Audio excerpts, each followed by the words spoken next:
Hey guys, and welcome to the WWE podcast. Tonight we've got Ashley Mann to join us. You guys know her, you love her. She is here to review not just Money in the Bank with me as a full review, but also Monday Night Raw with the major announcement from Becky Lynch of relinquishing her championship due to her pregnancy. And we dive into that. We dive into why we loved, well, I didn't, but Ashley seemed to enjoy the Money in the Bank ladder matches much more than I did. So she gives her reasons why. We dig into, could R-Truth have a championship run? And why we absolutely despise Charlie Caruso's comment at the end of Monday Night Raw with the Edge and Orton segment. So we're going to get into all of that and so much more. You're not going to want to miss this show. So stay right here. We're going to get everything started right after this. Hey guys. Not because you need to, but because you would want to. Improve your weight room and bedroom performance with the all-new Vaso Flux for Men. It's a natural dietary supplement. This unique blend of barks, roots, herbs, and vitamins is nature's way of keeping you in the game, and for under $10, you can order yours today. Just visit Youth Fountain Laboratory at youthfountainlab.com. That's youthfountainlab, all one word, .com. Or call 1-800-853-7856. That's 1-800-853-7856. Hey, so if you guys love wrestling podcasts, and I'm assuming you do because you're listening to this one, you're going to want to check out the podcast called New World Podcast. It's available on Apple Podcasts, and it's a new, and they're relatively new, but they've got some great content already.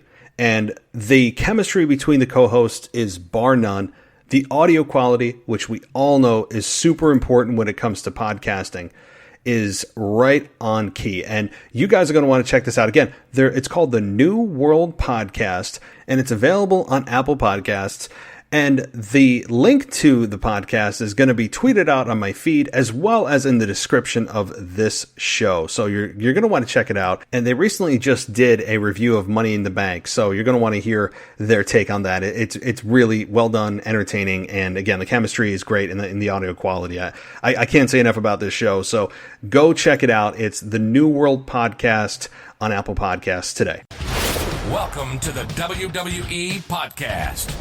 The most passionate and authentic wrestling analysis on the web. We've got you covered with every Raw, SmackDown, and NXT show, giving you a no bullshit opinion. We know you love wrestling. We do too. So let's get this show underway. And that's the bottom line. What? 'Cause Stone Cold said so.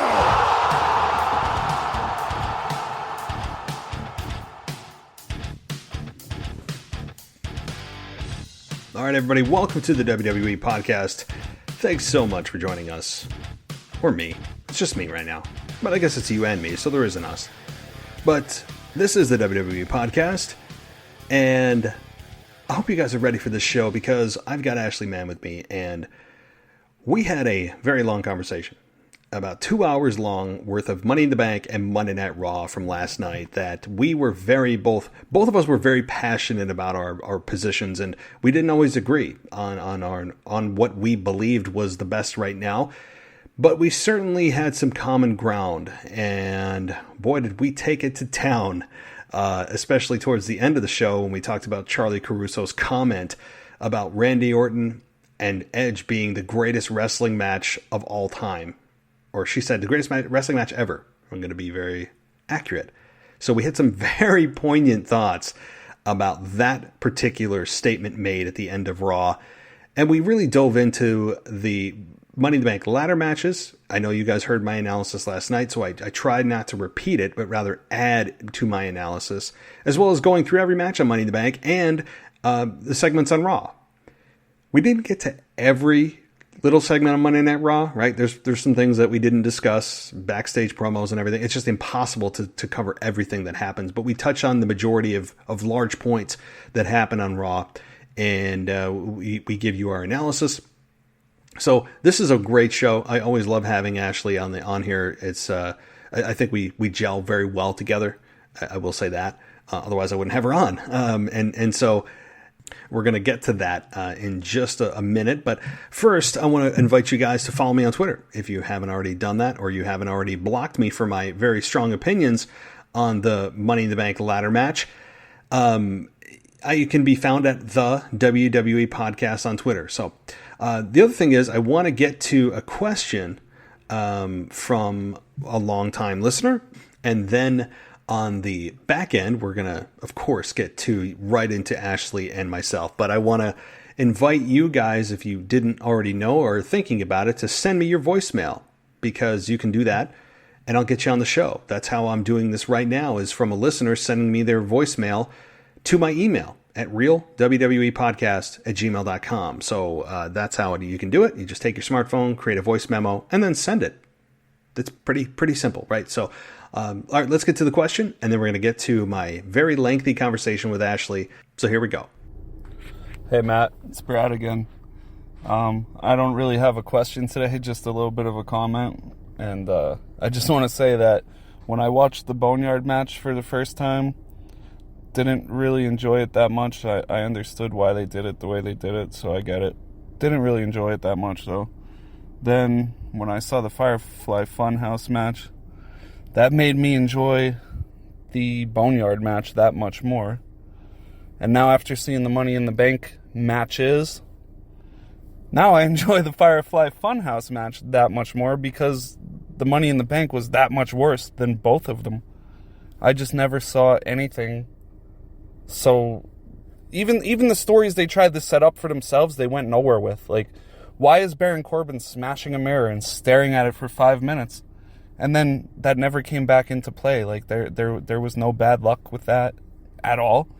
The Stephanie McMahon looked like she recorded her part from her bathroom. While Dana Brooke, I understand they're trying to play the dumb blonde part with Dana Brooke, but are you really that dumb? The match has been advertised to the public for weeks upon weeks, almost a month, I guess, probably a month, that the briefcases are on the roof. Not in an office in the building, they're on the roof. You're the person taking part in the match. I would suppose if I know this, you probably know this. But aside for all the dumb stuff that happened, I just can't believe how bad it was, considering the fact that they were allowed to edit this. This was pre-recorded.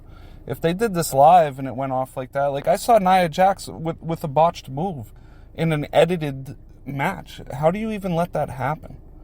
I was just really disgusted with it. I mean, now that Monday Night Raw has happened, I understand a little more why Asuka won, because I didn't understand if they were trying to set up Asuka versus Becky again for the 15th, 100th time.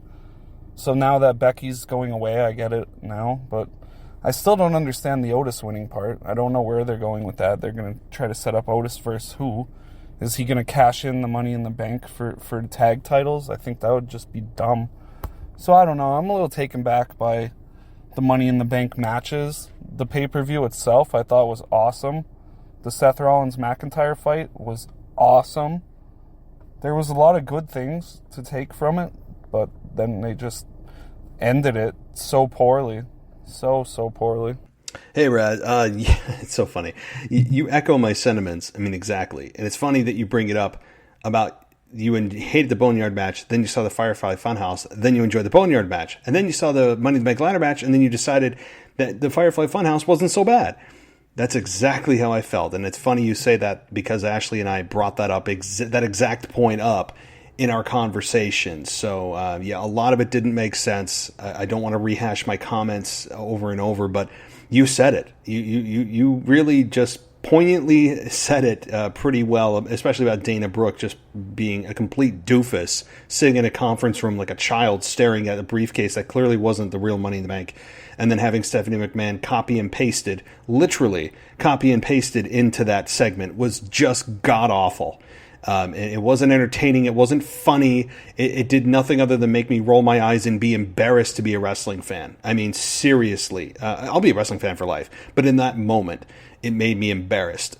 So thanks so much, Brad.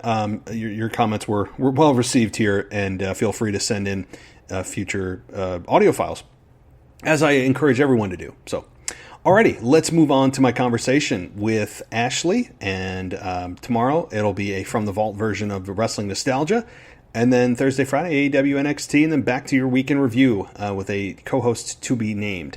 So thank you guys for all your support and everything that you do for this show with listening and commenting and rating and subscribing and all that kind of stuff. It's noticed, and I appreciate it. So, guys, thank you so much for listening. Let's get to the conversation. I'll talk to you soon. All right. Well, I just want to get that off the top here because that was the huge news coming out of Monday Night Raw, among many other things with Edge and Orton and lots of other stuff going on, and we'll get to that towards the back end of the show. But let's start with Money in the Bank, and let's just get. I want your overall thoughts before we get into specifics. What did you think of the show? Did you enjoy it as a whole?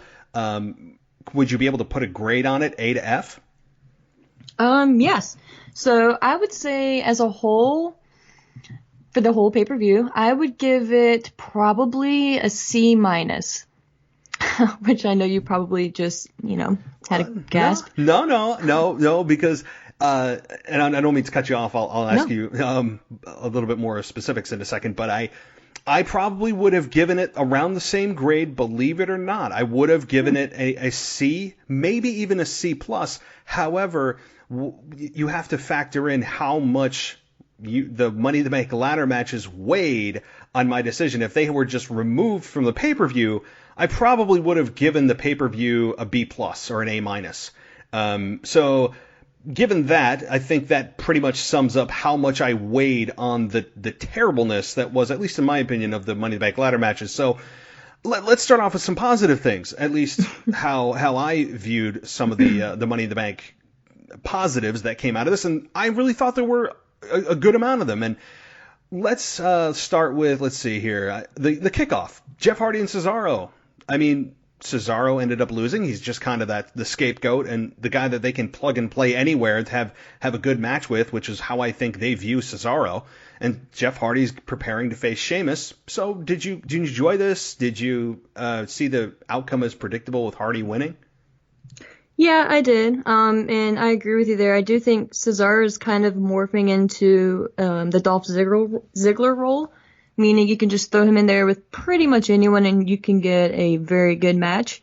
And which is unfortunate because, like you, I've always really enjoyed Cesaro and thought they could have done much more with him. But right now, obviously, the focus is on Jeff Hardy and the eventual feud with Sheamus.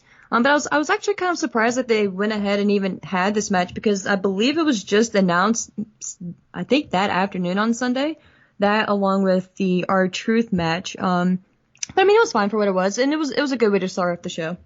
But yeah, it was pretty predictable that Jeff was going to win just because he's starting out a new feud with Sheamus, so you can't really have him lose when he's starting something fresh. Exactly. And I had no qualms about this match. It was just your solid pro versus pro match, and Jeff Hardy winning was the right decision. I don't think anybody in this world believed that Cesaro was going to win that based on the positioning of Cesaro over the last several months to years, really, of how they viewed him and the changes in characters and the real lack of mic work that he's been given or trusted to be giving. And Jeff Hardy, honestly, is no mic wizard himself. Jeff Hardy's promos, he's not exactly known for, your A+ give chills down your spine promo. Jeff Hardy has just, he's not a one-trick pony. He's got the it factor. But let's be honest. His charisma just speaks for his promo. Yep, it makes up for so much of the lack of mic ability. So, all right, well, that was the kickoff. And then from there, we got a just 100-mile-an-hour fatal four-way tag team match that I lost count of the super kicks after 20. I'm not even kidding. I tried to keep track of the number of super kicks that left no mark on anyone's face. Everyone has their teeth intact. And so the super kick has now become the transition move that the DDT has become. And really the clothesline. All these things are just transition moves now, the super kick is. And I sound like I'm down on this match. I really wasn't. My quick take is I thought all of these participants busted their backsides.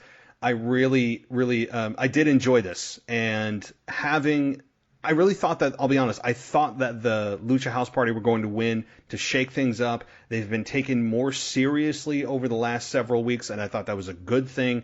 I don't need them being another version of the Mexicools, right? I don't need them coming out on John Deere's and doing all of those awful things that Vince McMahon tends to do from time to time. And I liked how for a second. Oh yeah. Oh no. Imagine doing that in 2020. I mean, imagine. No. Yeah. So, but I didn't want another version of that where they were just a joke. And so I was encouraged by the positioning of them over the last several weeks, but they didn't win. And the New Day retained, to which everyone kind of goes, meh, right? Like, does anyone even really care that the New Day retained? They are just, like, in everyone's minds, they are just kind of holding the belts anyway. Even if someone else is champion, just kind of look at them and go, yeah, I guess they're SmackDown Tag Team Champions. Like, okay. I mean, no one's excited about that anymore. So to me, I don't think the right team won, but I was fine with the match itself. It was a quality match. Yeah, I thought it was a very good match for the amount of people that were involved in the dynamics that creates. I think the Lucha House Party really had a good moment to shine here, and I was happy for them because you really don't see them often, obviously, and like you said, we have been recently just due to everything that's going on, but they are one of those teams that you until recently kind of forgot were on the roster, and I hate to say it, I don't mean that in a negative way, just because they're never used, right? And when they are used properly and just given, some time to go out there and do what they do, it was a good little reminder of what they can do and that they can be entertaining. And like you, I'm still kind of perplexed that the New Day are the champions. I still think Miz and Morrison should have held on to it longer, because I really don't see the direction that they're going unless it's just the New Day versus the Forgotten Sons, because they have been building the Forgotten Sons up as well. But even if you do that, so I don't know. I mean, I guess that could be a good feud for a few weeks, and they can maybe go back and forth, not exchanging the titles, but just have a few matches. And they'll probably lead up to Backlash. But yeah, I don't know. I mean, outside of Forgotten Sons, I don't know who else New Day would feud with. So it's just one of those things where I hope they have an idea of where they're going with this long term. Or if the goal was just to get it back on New Day so they're one away from being 9-time tag team champions to break the record. So unless it was just something for that. That's what I'm thinking, is that they're trying to get the number up on the New Day. And I don't know, so Big E can change the number he announces at the beginning of their entrance. I mean, I'm not excited about New Day. I mean, I haven't been excited about them for quite a while. I mean, I don't dislike the performers in the New Day. Just the concept of the New Day has more than run its course, I think. They're just kind of, they're there. They pump out a lot of merchandise for the company. They're certainly cash cows for the company, for the kids that they can relate to with their cereals and their shirts and their unicorn horns and their pancakes and all of this stuff. That they are a merchandising machine.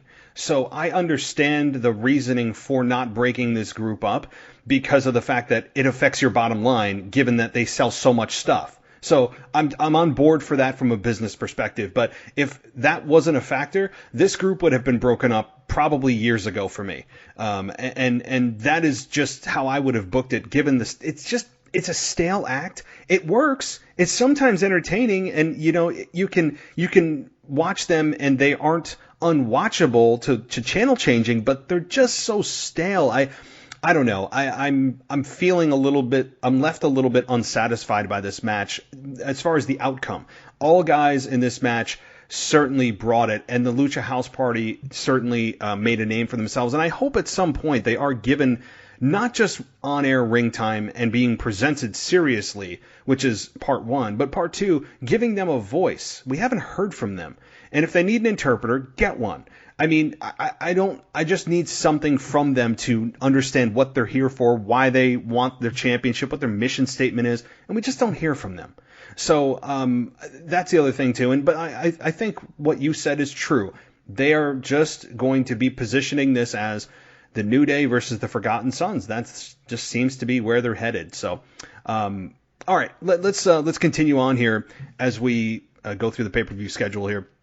They continue to pump The Last Ride, the 5-part Undertaker series, which, by the way, this is not me promoting the WWE Network because I'm getting paid to do it. It's because this is seriously one of the best documentaries I've ever seen in terms of a wrestling documentary. for the Undertaker. If you haven't seen part 1 of it, like, what are you doing? I mean, put this podcast on pause and go watch it, and then come back to the show, because I don't know if you've seen it yet, Ashley, but absolutely. Yeah, it is. It's so it's just so awesome to see the Undertaker in a different light, and see and hear things you would have never seen and heard.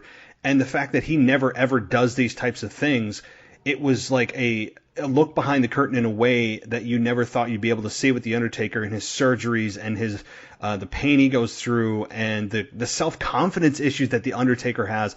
All of that stuff, it's mind-blowing. I don't know about you, but I would give so far like an A+ for the part 1.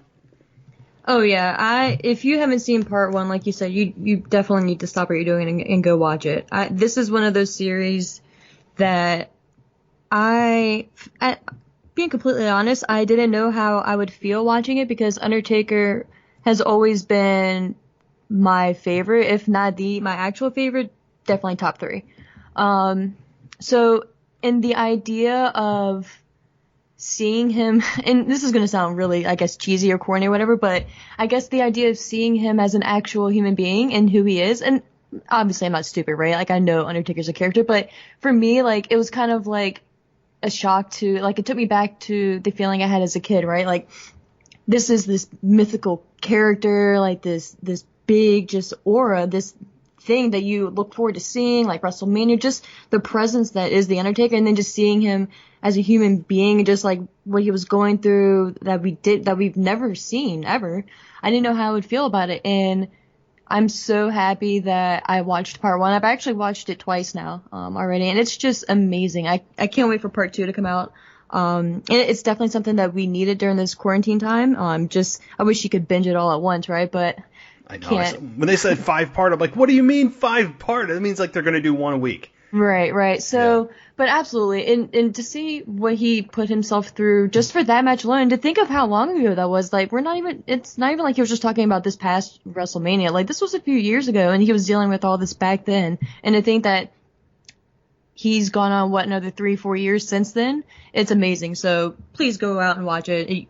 If you're a fan of wrestling, you owe it to yourself to watch this. You really do. And I know exactly what you mean, and I'm a 35-year-old man talking about a character I still want to believe in, but I do. I mean, right. Let's be honest. If I was a kid, I would still want to believe in Santa Claus. Like, it's just so much fun to believe in something that is bigger than you, right? And it's just effortless. Yes, and just I wish I was ignorant enough to still believe. And with the Undertaker, he was that kind of character. You never heard him on podcasts. He was one of the most protected kayfabe characters of all time, and he would not break character ever, almost ever. And to see him humanized in this way, I know exactly what you mean. It's very striking to see that. It's jarring, and to see him like struggling with these issues, hurting so much, and people don't even realize how much went into every WrestleMania. People think, and this was a great point brought up in the show, hey, he only works 1 match a year. How hard can that be? He doesn't have to work, all the days during the year. But he brought up a great point in the documentary. He said, yeah, but you're not taking those bumps throughout the year. Your body's not adjusting to those bumps. You have to be at your peak performance in 1 match all year. And that sounds like it's easier to do, but you're not in the rhythm of things. You're still hurting. Maybe your joints start to not seize up, but your joints get stiffer when they're not being used as much. And Kurt Angle said the same thing. Hey, when you guys brought me in, I wanted to have a match then. I would have been able to be a better match than putting me as the Raw general manager for a year, letting my body stiffen up, and then putting me in a match. So I totally get what he was saying there. So I just don't think people can appreciate how much not only does Mark Calloway love the business, but also how much goes into just that 1 match a year. People have no idea, and I didn't. I knew it was tough, but I didn't really see or know until I saw this. Yeah, and just one final point before we move on.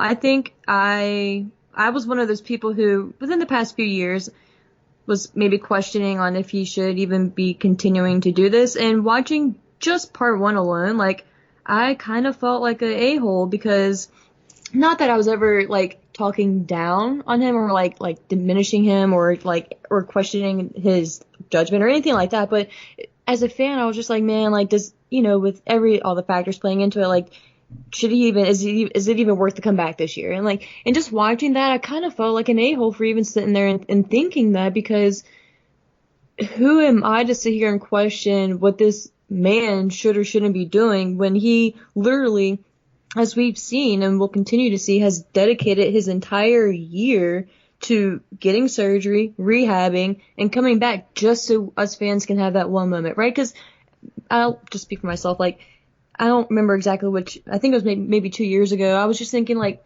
with Shane McMahon, I was like, does he even really need to have this match? Like, it's just, maybe this is it. Like, maybe, just be done. Or it's just, the whole aura and the vibe, especially after the loss at 30 for me, was just kind of deflated.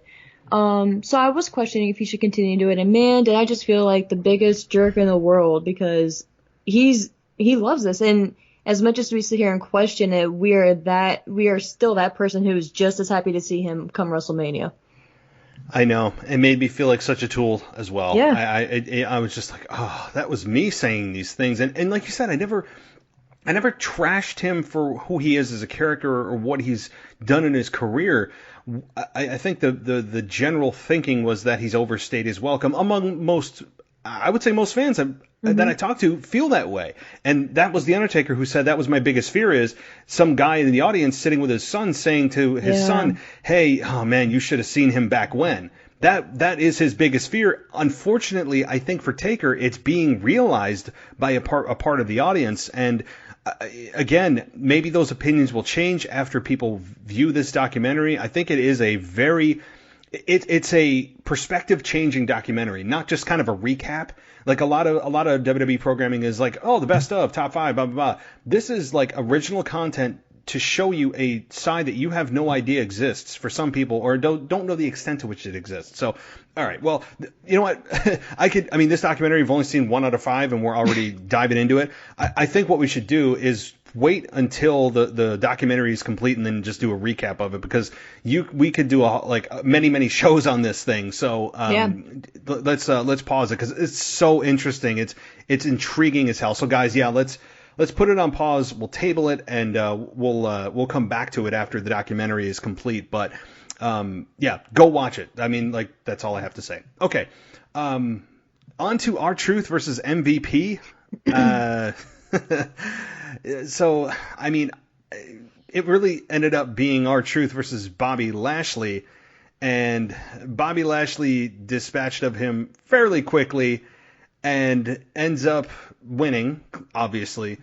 But then the kicker was R-Truth and backstage talking about how he wants his baby back, and that he's going to New England to sack Tom Brady for the 24/7, 7-Eleven, I-95, whatever title, right? And obviously Charlie Caruso corrects him and saying, you mean Rob Gronkowski. So he seems to be on a mission to get this 24/7 title back. And it was more of a comedy segment / elevating Bobby Lashley as a true monster that they seem to be quietly building as a potential main eventer sometime in 2020. I would not overlook that.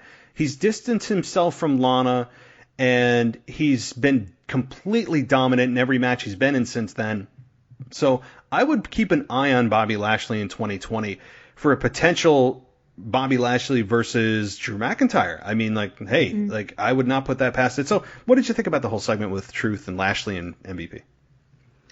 Yeah, it was what it was for me. It's fine. I'm kind of over the 24/7 thing in and of itself. Don't get me wrong, I am a big R-Truth fan. Just in the sense that he is such a good performer, and he has such longevity, and he's just super charismatic, and he's just a good time filler, and he's good at his role. Like, he is entertaining. But I'm kind of over the 24/7 stuff. But as I say that, I am rather intrigued to see how they end up getting it back. But once they do get it back, I just kind of want it to be over with. But regarding Bobby Lashley, I am so happy that it seems that, at least after Raw as well, that they're going to link up MVP and Bobby Lashley because I think that's exactly what Lashley needs. And I think I said it on the show before, maybe even MVP in particular, that's the only thing he's missing. When he had Lio Rush, yeah, Lio was annoying at times, but that was the whole goal behind it. I just, remember the whole yelling Lashley part during the matches. Yep. But that was the idea behind it, right? To generate heat. But I think using that same logic and just taking the serious tone, I think MVP is the ideal person for Bobby Lashley. Of course, if you weren't going to go like a Paul Heyman route, but I'm so here for it. And like you said, I do see this possibly around SummerSlam time frame. Maybe if they continue to build Bobby Lashley up to that could be the SummerSlam match. If Seth's not there and Brock's not back, and of course depending on all the other circumstances as well. But yeah, I think this is the beginning of a nice slow burn for Bobby Lashley, but one that was definitely needed. And not for nothing, I will give them credit for the phasing out part of Lana. They didn't just completely have her making out with Bobby Lashley one week and then nowhere to be found the next week and just completely write her off type thing, which they have done in the past. So I like the approach that they're taking with that as well. Having him show frustration, her still being there and saying like maybe a quick line or two, and then him doing his own thing and going off and hopefully winning. So yeah, I'm happy with that part. Yep, because the best thing that Lashley can do to have a serious run is get the hell away from Lana. I mean, really, because that just has the stink of that whole mess of an angle that I know some people enjoyed. I really didn't. Which I don't accomplished nothing at the end. Really. If it did, I don't know what it was. What exactly was the payoff to that whole thing? Like, what was the payoff? Liv Morgan coming out and saying that she had a relationship with Lana, and then the crowd goes, nowhere. Which went absolutely right. They had like one match. That's the thing. That shows you the lack of long-term planning. That shows you hot-shotting. That shows you very short-term analysis. I mean, so we see it time and again, and yeah, there was no payoff to this, as there was really no payoff to Roman getting run down by Eric Rowan last year. I mean, but anyway. True. I mean, seriously, these kinds of things, they build up. And what's the payoff? Well, I don't know. We'll get there. And that's not how you write a book. You need to know where you're going before you create a path there. But I don't want to go that road. But yes, so R-Truth, I think he's one of the few guys great at comedy. It's very hard to do comedy in wrestling, and I think R-Truth is one of the few that can actually pull it off, and he's made a career of it. I think at some point WWE should give this guy a shot at maybe not being WWE champion, but before the candle really burns out on him, give him maybe like a test run like they did with Kofi Kingston in the Chamber. Or even maybe try to do a Daniel Bryan story with him where he finds himself in a tournament, getting far into the tournament, unexpectedly winning, and then maybe goes to the finals, and maybe he loses, or maybe if things really catch fire, he wins. I think the fans would really get behind R-Truth because he is so beloved. He's easily likable. He's genuinely funny at times. He just has all the qualities of like a guy that WWE's put a ceiling on him, and as a fan you go, yeah, he'll probably be good for a couple of comedy segments. He's still hanging out with the 24/7 title, which means about as much as my pencil that needs to be sharpened on my desk here. It just you know that WWE has put a certain limit on him, and if he were ever to get an opportunity to just let WWE see how do the fans react when he's in a serious situation for a serious championship. So I mean, I'm probably thinking this isn't going to happen, but I think they'd be remiss if they didn't do this because R-Truth is a genuinely beloved guy by the fans. You know, it's so funny that you bring that up now because that was one of the things that I was going to bring up later when we talked about the Money in the Bank match. So I'm going to save my remarks for your whole R-Truth spiel right there until later on. All right. Well, sorry to steal your thunder, but I'm glad you brought it up because you said everything that I was going to repeat that you said, so it worked out perfectly. Damn. All right. Well, to everybody listening, I promise I had no idea that she I listened to the show that you recorded, and then I heard your R-Truth take there, so I had already made a mental note to bring that up in this show because it sparked a thought and a question in my mind that I had for you. But again, I'll address that later. Okay. All right. So put a little asterisk next to that on your notepad there. Sure. Okay. Let's move down the line here into some more serious segments here. And that was the Tamina versus Bayley match for the SmackDown Women's Championship. I'll take a breath and let you take this one first. I love Bayley. I think she is such a good performer, and she has really been the women's division on SmackDown for the past, I don't even know how many months now. I am so thrilled with what she's doing, and I'm getting a kick out of her character, and I like that she's stuck with this version and just continued to grow. And I think she is one of those wrestlers who right now has really taken advantage of the empty arena environment. The first couple weeks, of course, were rocky, but in all fairness, it was for everyone, right? Like her and Sasha just had the bad advantage of going out first into that crazy, surreal environment. So, but definitely since then, like, I just love hearing like the little things that she says, her going back and forth with Michael Cole. So I'm just really enjoying everything that's involving Bayley in that aspect and Sasha on SmackDown. Regarding that match, I thought it was fine. I take that back. I thought it was a good match until the ending. I just think that I get the idea behind it, but I just don't think, I think the execution is what got me. It just something just wasn't quite right with it. And I guess the one thing that of course stuck out too was when Sasha at the end interrupted the pin, Tamina just stared at her and then got out of the ring and chased her, I'm pretty sure. And instead of just going right back to cover Bayley. So like that is what really, like, I think I even said out loud, like, are you kidding me? Like, go back and cover her. So that, granted, I'm happy Bayley won because Bayley should have kept the title in my opinion, but the way it ended, I just was not here for that part. It made Tamina look like an idiot. And WWE does this on a regular basis with babyfaces who, in the middle of an opportunity to win a championship or win a championship itself, they have somebody play music and they're distracted by the music, right? And then they turn around and then the next thing they know, they get either rolled up or get hit with the finish by the heel and it's over. And it's just a tried and true terrible philosophy if you're trying to make babyfaces look smart. And having Tamina do this, it was worse than having the music come out there and having someone distract her with the music of somebody's entrance. This was just Sasha going in the ring, staring at her, and she made eye contact and then chased her around the ring like a fool and then ends up getting rolled up. It was not exactly the best roll-up in the business. And yeah, the move, it was a little sloppy. And honestly, I'm not going to put that on Bayley. I think it just is... Tamina's a big girl, and I just think that the dynamic there, it's not as smooth if she did it with somebody smaller than Tamina. Right. And also, when you look at it, if you're really being technical, which I know some people are, it's wrestling, she wasn't even on her shoulders. She rolled so far, she basically rolled onto her head.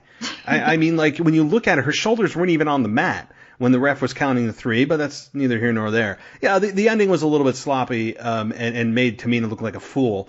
But with all that said, I think this was Tamina's best match to date. Because certainly her biggest match to date, given, that's not exactly a, wide sample size given how many matches she's had in the last few months or years. But I think this is one and done, but Bayley is starting to really, really settle in. I love what she's doing. I'm glad that they continue to tell me how many days she's been champion because that makes you want to see that end if you're somebody that hates Bayley and wants the babyface to overcome, which, again, you said it. We're all believing it's going to be Sasha Banks who ends up turning.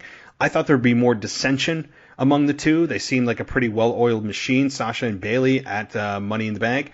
And so they'll probably start to hint at it here and there, and the cracks will start to form even more. And I'm, like you said, I'm here for it too. I'm fine with it if they tell the story and we just erase the past of the disaster that was the Bayley and Sasha story, and we're just starting new. Then I'm on board with it. I'll give them a clean slate. But the execution here is key. And so, do you see any other way that Bayley's title reign ends other than Sasha Banks taking it from Bayley, or maybe it's Bayley or Sasha who turns on Bayley, who then drops it to whoever her opponent is at that time. That part of me was concerned that they were going to do that with Tamina, which I'm happy they didn't. But obviously before Monday Night Raw, I thought maybe Asuka could have done like a surprise cash in on Bayley. So that way Asuka's the champion and it frees up Bayley and Sasha to feud. Maybe like Asuka, I don't know, maybe she cashed in, but still Sasha cost her the title in some way, or they had been having friction up until that point. I don't know. But that was my original thought before, of course, everything transpired on Monday with Asuka and Becky and everything. But yeah, so that was my thought. But with that being no longer a possibility, I would be pretty safe to say that Sasha's going to be the one to take it from her. And at this point, that's the best and most logical option, really. I think they have been planting maybe small seeds with just little things like the way Sasha looks like the title and how, like, she just, whenever Bayley is either wearing the title or holding it, like, she just kind of has that look at it. Like, she remembers how good it was to be champion type thing. So I think little things like that are starting to show up, but I think maybe if the circumstances were different, they probably would have pulled the trigger on the turn by now. But I think with everything going on, they probably need to drag this out as long as they can, because that is a story that they know that they have at any moment when they need to pull the trigger. My thought is that they wait till SummerSlam, that they just continue to tease it and pull back, tease it and pull back, and they eventually pull the trigger at SummerSlam. Either the full turn happens at SummerSlam, or they have Sasha turn a month before, and then they build to the match between those two at SummerSlam.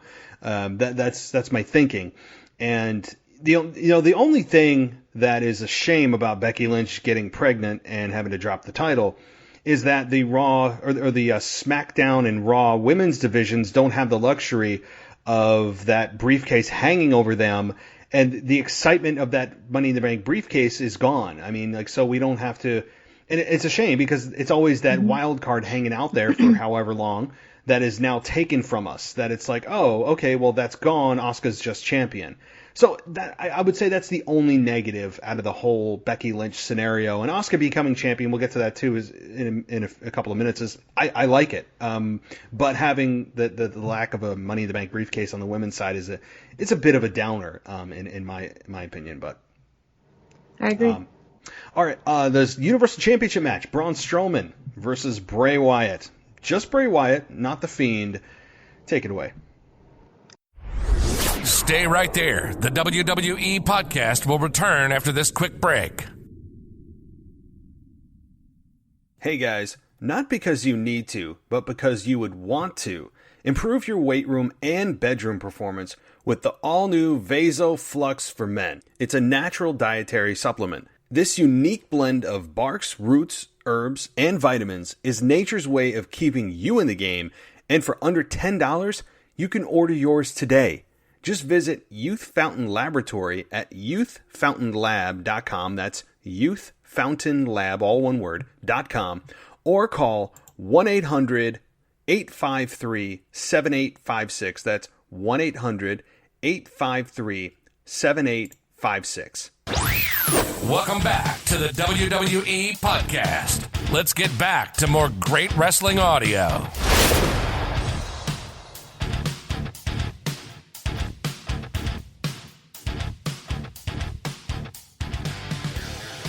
That clarification right there is something that I love that they seem to be continuing with. Just the fact that The Fiend and Bray Wyatt are two separate entities. We saw that first at SummerSlam with The Miz, I believe it was. Was it SummerSlam? But I think whenever we saw Bray Wyatt the first time was with The Miz. And I like that they are keeping that separate. They had me fooled, or Braun had me fooled. I thought during the moment in the match where he put on the mask, the black sheep mask, and hugged Bray and like kneeled down, with the length of time that it was going on, I was like, okay, maybe they're onto something, but obviously not. But I like that shows too that this is continuing and it's going in the direction of The Fiend.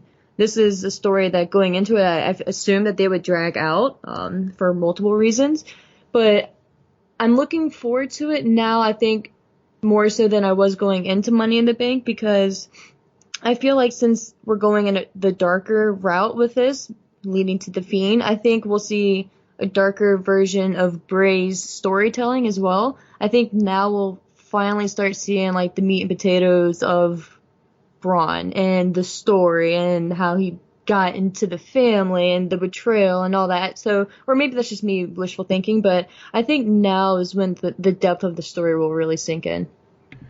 I hope so. I mean, it's a very surface level type of program because they didn't tell us anything we didn't already know. We didn't get any new information from what Bray Wyatt did with Storytime, which I was hoping for, and it really wasn't a whole lot. It was just very generic things that we already knew that he left, and it didn't tell us much. And so you're right. I hope that this is something that leads to more storytelling. That's what they do. They tell stories. Well, give us something more that we don't know.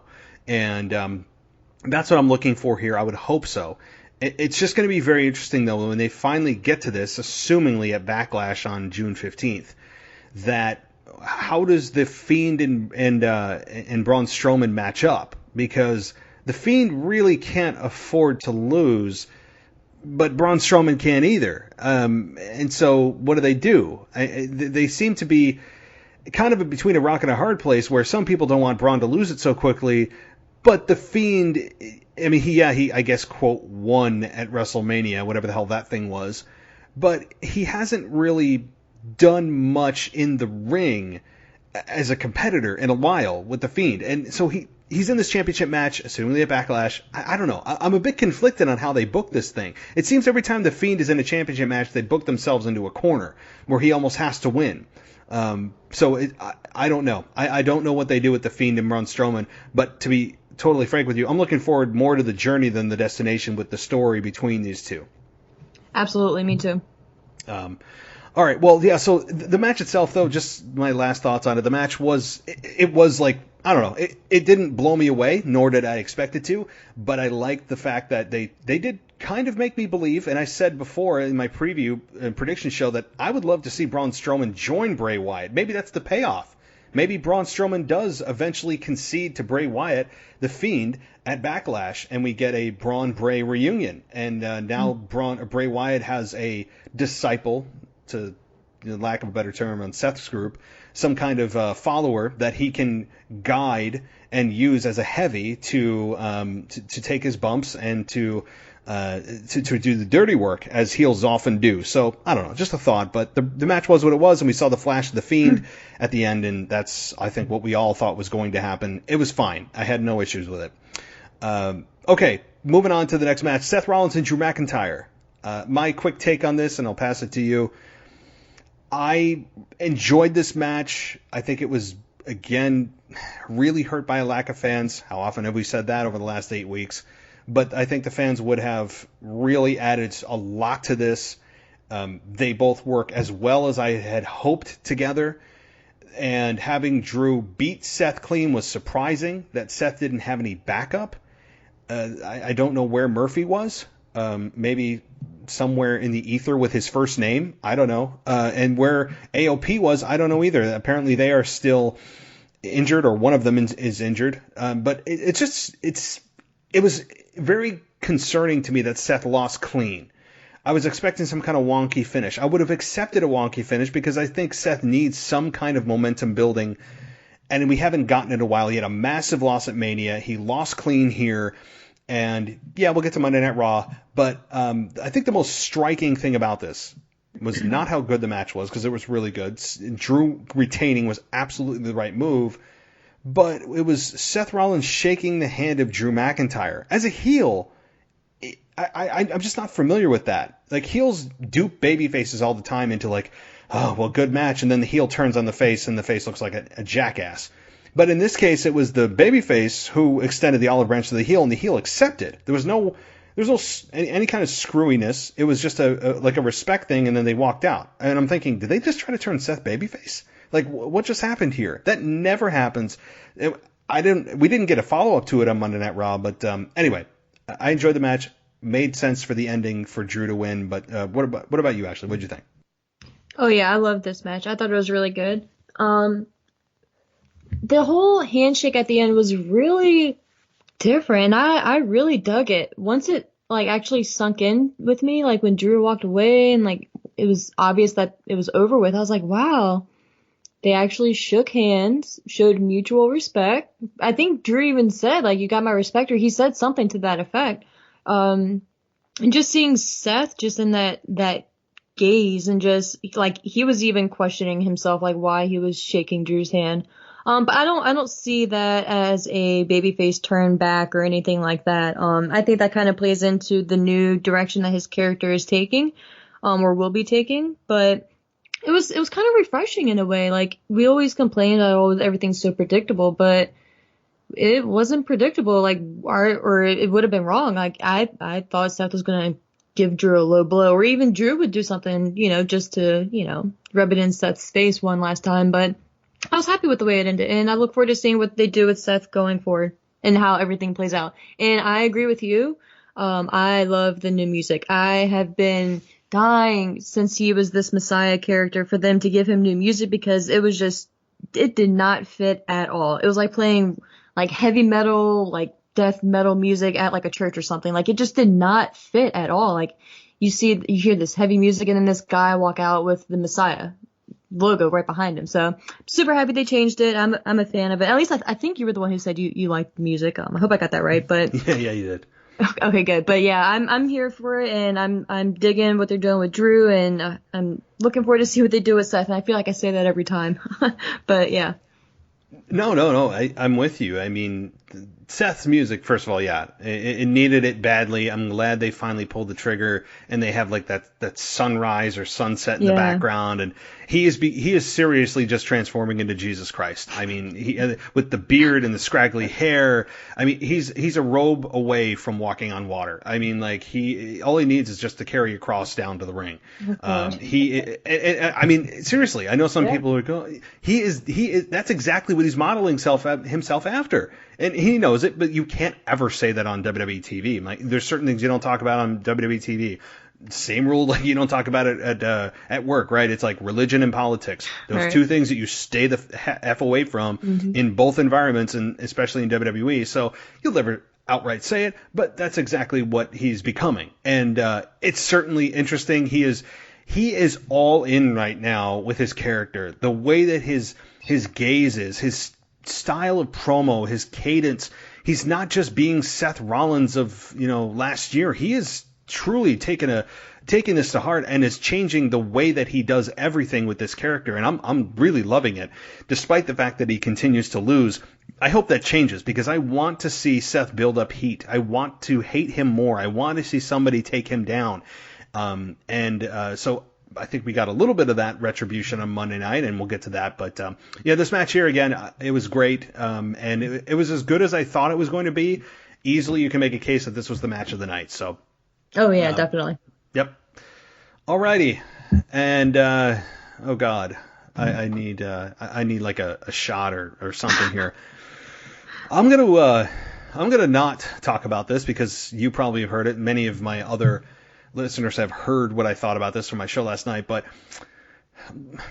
Ashley, I'm just gonna give you the floor, give you the mic, and ask you what you thought about the men's and women's Money in the Bank ladder matches that happened simultaneously. And I'll leave it at that. Go ahead. Yeah, so I'll start with that last bit, because that was one of the things in retrospect I'm happy that they ended up going with, and that was having the matches take place at the same time. Initially when I first heard it, I was like, come on, that's like, I felt like it was going to take away from the match. It obviously did not. And it just, could you imagine, well, I know you wouldn't want to, but just seeing that match and that layout and how it played out happened twice. Like, could you imagine like the women doing it at the beginning of the pay-per-view, and then the men capping it off at the end, or vice versa? But so I am happy that they went with it simultaneously, and I'm sure you are as well, just to get it done and over with. Yep, because it was half the time. Yeah, right. Which, by the way, time-wise, kudos for a 2 hour, 45-minute pay-per-view. Like, can we get more of those? I was so here for that. Hallelujah, yep. Yeah, so that was another thing I thoroughly enjoyed. But just from the beginning, right? So seeing their entrances, seeing Nia Jax come out and just have the entrance in the little box, and then the little fax on the side, and her just stand there. seeing all of them lined up, the females, for instance, we'll go with them first, but seeing them all lined up, it was comical to me because it immediately gave me a flashback to back in the day when WWE did their commercial for ESPN or SportsCenter, when they were like Stone Cold was like walking through the office. And to me, like, I remember that because it was so out of place, right? Like, you had this big, massive Stone Cold Steve Austin, this big man, like 200 plus pounds, just pure muscle, just walking through the office, right? And it was just so, for me, enjoying seeing that because it was so ridiculous, because they are these quote unquote superheroes, like these people dressed up in these costumes, quote unquote, right? But they're in a normal office setting. So the irony in that was just kind of humorous to me, which played into the men opening up in the weight room. So just seeing like Daniel Bryan, like the whole time Daniel Bryan, I think it was his haircut, because he had like this one like little strand of hair that would always just stick up in like the back of his head. He just looked like a little boy. Like it was very, very comical. I don't know if that's in a good way or a bad way though, to me, but I think, and it was one of the questions that I wanted to ask you, what was your mindset going into it and what did you really expect? Because for me, I did not have my standards high for this, and that kind of, in the same token, played into part of my displeasure for the match, because I guess I should make that clear. I did not love this match. I did not hate it though either. It was fine. It was what I expected, right? Going into it, I knew, I mean, if you just think about it going into it, it's campy right off the bat. Like you have to go from the bottom floor all the way to the roof to then climb the ladder. Like that's ridiculous, right? So going into it, my mindset was, like this is going to be ridiculous. So I guess with me personally having that mindset, I did not have my expectations high. But what I did expect and what I was very disappointed with, was I expected them to do ridiculous things in the actual Titan Tower itself, right? Destroy offices, posters, which they didn't really do much of destroying besides like the mirror in the weight room and then that poster or whatever it was that Carmella hit Dana Brooke with, which I'll get into that later.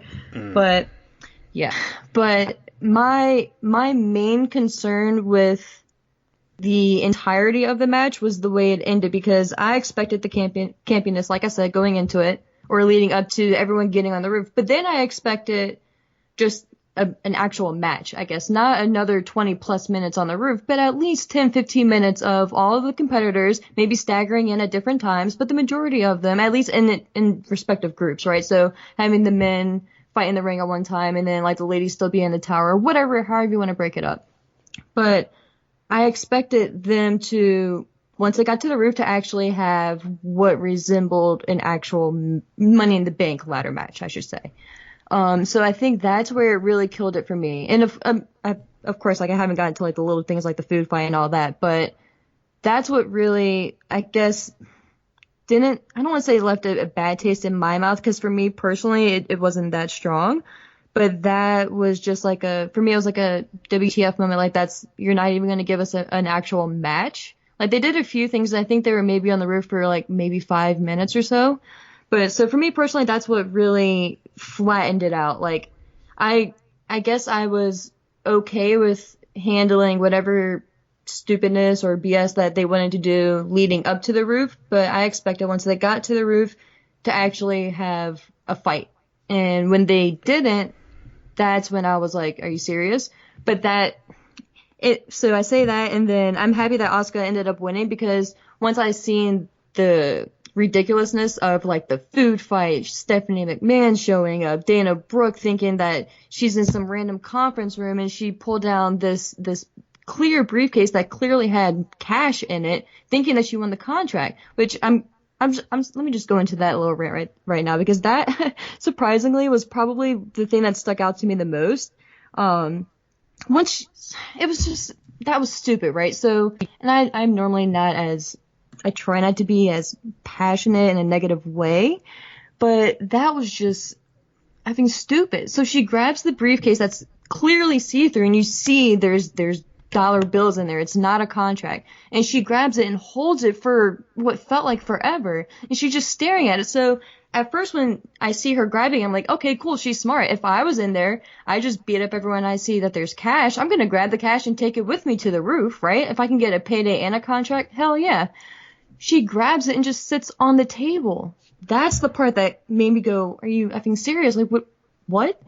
And then the whole Stephanie McMahon part, like that, I can appreciate the idea behind it, but the execution was just elementary. Like I feel like I could have done a better video editing job than that, and I am horrible with that stuff. Like I'm not good at all.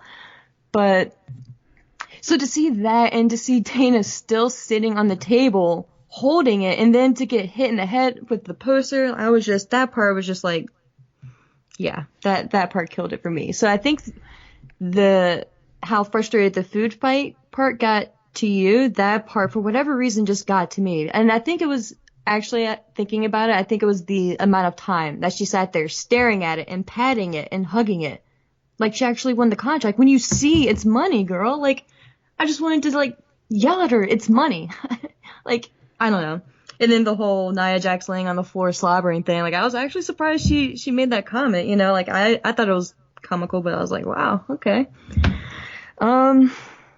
Yeah, and then like if we're getting like nitpicky into it, like I did appreciate the AJ and Taker follow up when he was going through the hall looking for looking for Ray, and then of course, and was it corny in a way? Yeah, but at least there was some reference of him being terrified of The Undertaker still.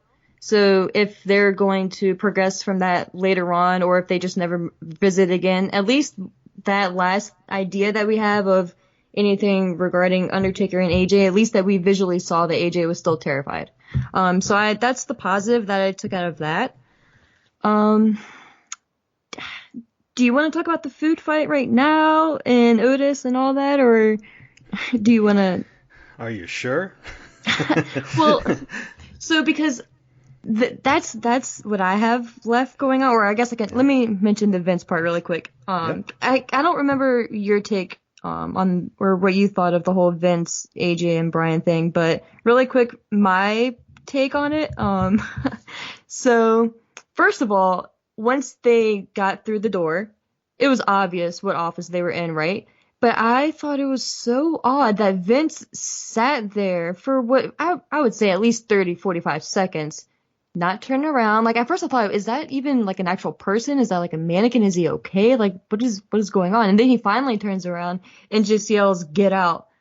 That's not, I appreciate the cameo, but what I personally had in mind was Vince just the second they bust through that door, him jumping up from his desk, maybe like pushing off his notepad that he was writing on and yelling, "What the hell are you doing? Get the hell out." And just like yelling, like actually yelling. And then AJ and Daniel could have gone outside, and then AJ or Daniel could have said, I don't know, that whole part outside of the office was kind of like unnecessary to me, but I don't know. I envisioned the whole Vince cameo going down differently, but I guess for what it was fine. But what did you think about that part again? Before we move on to Otis? Specifically, just about the Vince part. I thought that this wasn't something I actually hated. Specifically just this part of that with Vince there in the office. I don't know what his mental state is. If someone barges in your office and it's super quiet and two people come yelling and screaming and there's punching and kicking and there's a big brawl going on, I mean, your natural reaction is going to be at that moment within a second or two popping up. And instead, like you said, he waited like 45 seconds. And I know the presentation they were going for. I get it because of the comedic timing. And having Vince say, "Get out." I mean, like, and he looks like he's 100 years old. I mean, he should be right up on that wall with his Tyrannosaurus Rex fossil. I mean, like, he is old. I mean, he just looks older and older all the time. And finally, Mother Nature's getting a hold of Vince McMahon. But it was still, I mean, it was okay.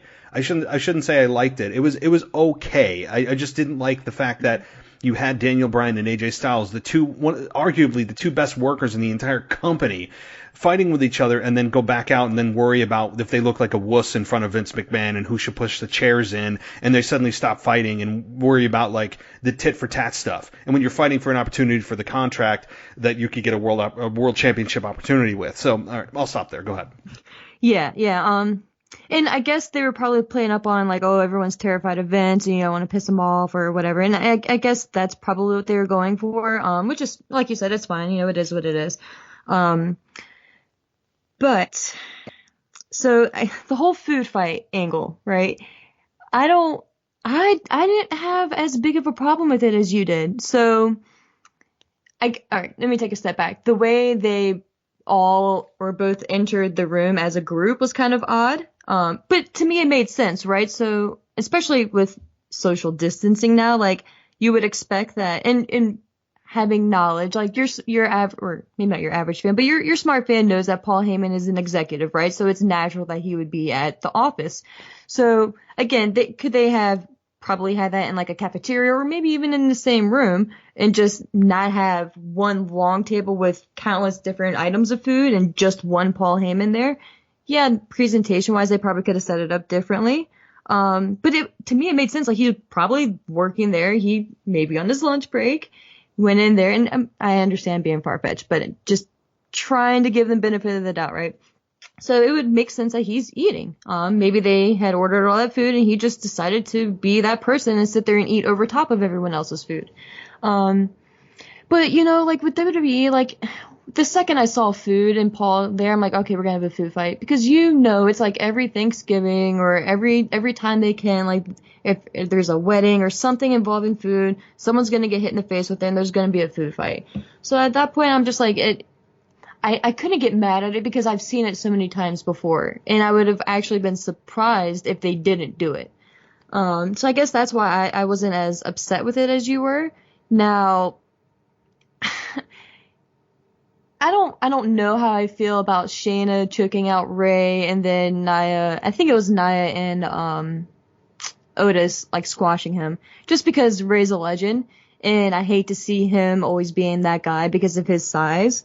But so I think that part was kind of for me, but I didn't hate the food fight at all. And you would expect someone like Otis to be more concerned with food than the match, which again we'll get into later on, but for right now and right this segment, that's what I expected from WWE. Not saying it's great, not saying I would have wrote that myself if I had the option, but from WWE and the WWE that I've known for the past I don't know how many years, like if there's food or if it's Thanksgiving, there's going to be a food fight. So, yeah, with the food fight thing, listen, you heard what I said last night, and everyone else did, so I'm going to try not to just rehash what I said, but rather add to it. See, I despise the food fights to begin with. I don't think they have a place on WWE programming in any capacity. And I give them a pass, albeit an eye-rolling pass, when it's 4th of July, Memorial Day, or it's Thanksgiving and someone gets gravy poured on their head. And I despise that stuff to begin with, but at least I will let it slide for their stupid crap like that when it's a really like a throwaway segment, and when it's just for the purpose of trying to create terrible comedy. The biggest problem I have with this is that it takes place in one of the biggest matches of the year, where we are told that the risk is worth the reward constantly. And you get an opportunity for any championship you want, at any time you want. And we're supposed to believe that you are employed by WWE, that you worked your entire life to get to WWE to win a championship. And you are more concerned now about a food fight with throwing pies in people's faces at a pay-per-view in the biggest match of your career in many instances for many of these men and women. And you're more worried about throwing macaroni and cheese on your opponent than I don't know, going to the roof and getting the opportunity to have that. Instead, you're worried about a high school cafeteria food fight. I mean, that's the problem. The biggest problem I have is the placement of this stupid crap. It's stupid crap to begin with, but then it's Then it's stupid crap piled on top of stupid crap, where it's inside of a match that we are told is serious, and they show the cash-ins. They did the top 10 cash-ins and how important they were, and they changed careers. And then you have these 10 men and women who are just, throwing silly crap on each other. That's the problem. The biggest thing I had with the food fight was just the placement on a pay-per-view in a big match. Yeah, no, again, I do agree with you there. And, like I said, for the record, I'm not a fan of food fights either, but it's just something I've come to expect with him. And like you said, and that is a huge factor of what I'll get into later on with the ending of the match.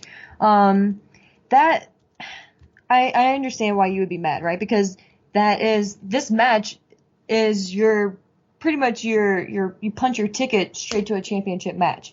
And if you are a wrestler getting into the game, that should be your goal. However, what we know of Otis is him, right? So that is his character. We have never seen a serious side of Otis. Not saying that's a good thing, right? That, like I said, I'll dig into that a little bit later, but it's not surprising, right? And the people that you would expect to not really be involved, like Shayna, for instance, I think she may have thrown one or two things, but the second she could, she went after and choked out Ray. Again, poor Ray, but at least at the end of all of this, the serious people and the people like your Shaynas were protected in some form or another, right? Yeah, they were. I guess they were, but they were still associated with it. Like they were still associated with this sophomoric type of segment where they all still believed that throwing food at each other was more important than going up to the next level. Of which, by the way, why did no one, when Asuka went into the elevator, realize there are 3 other effing elevators next to her? And They could have just taken the elevator up and said, oh, no, we got to make sure we hit every floor. I mean, I had a feeling they were going to do that, right? I had a feeling that they were going to just sacrifice all logic to make sure that they hit every floor. When if you were in this match truly, you would just be like, let's just get to the damn roof. We know where the treasure is. If I was designing this match, I would not have at least made it known that it was on the roof. I would have said somewhere throughout the building, somewhere in the building, this suitcase lives.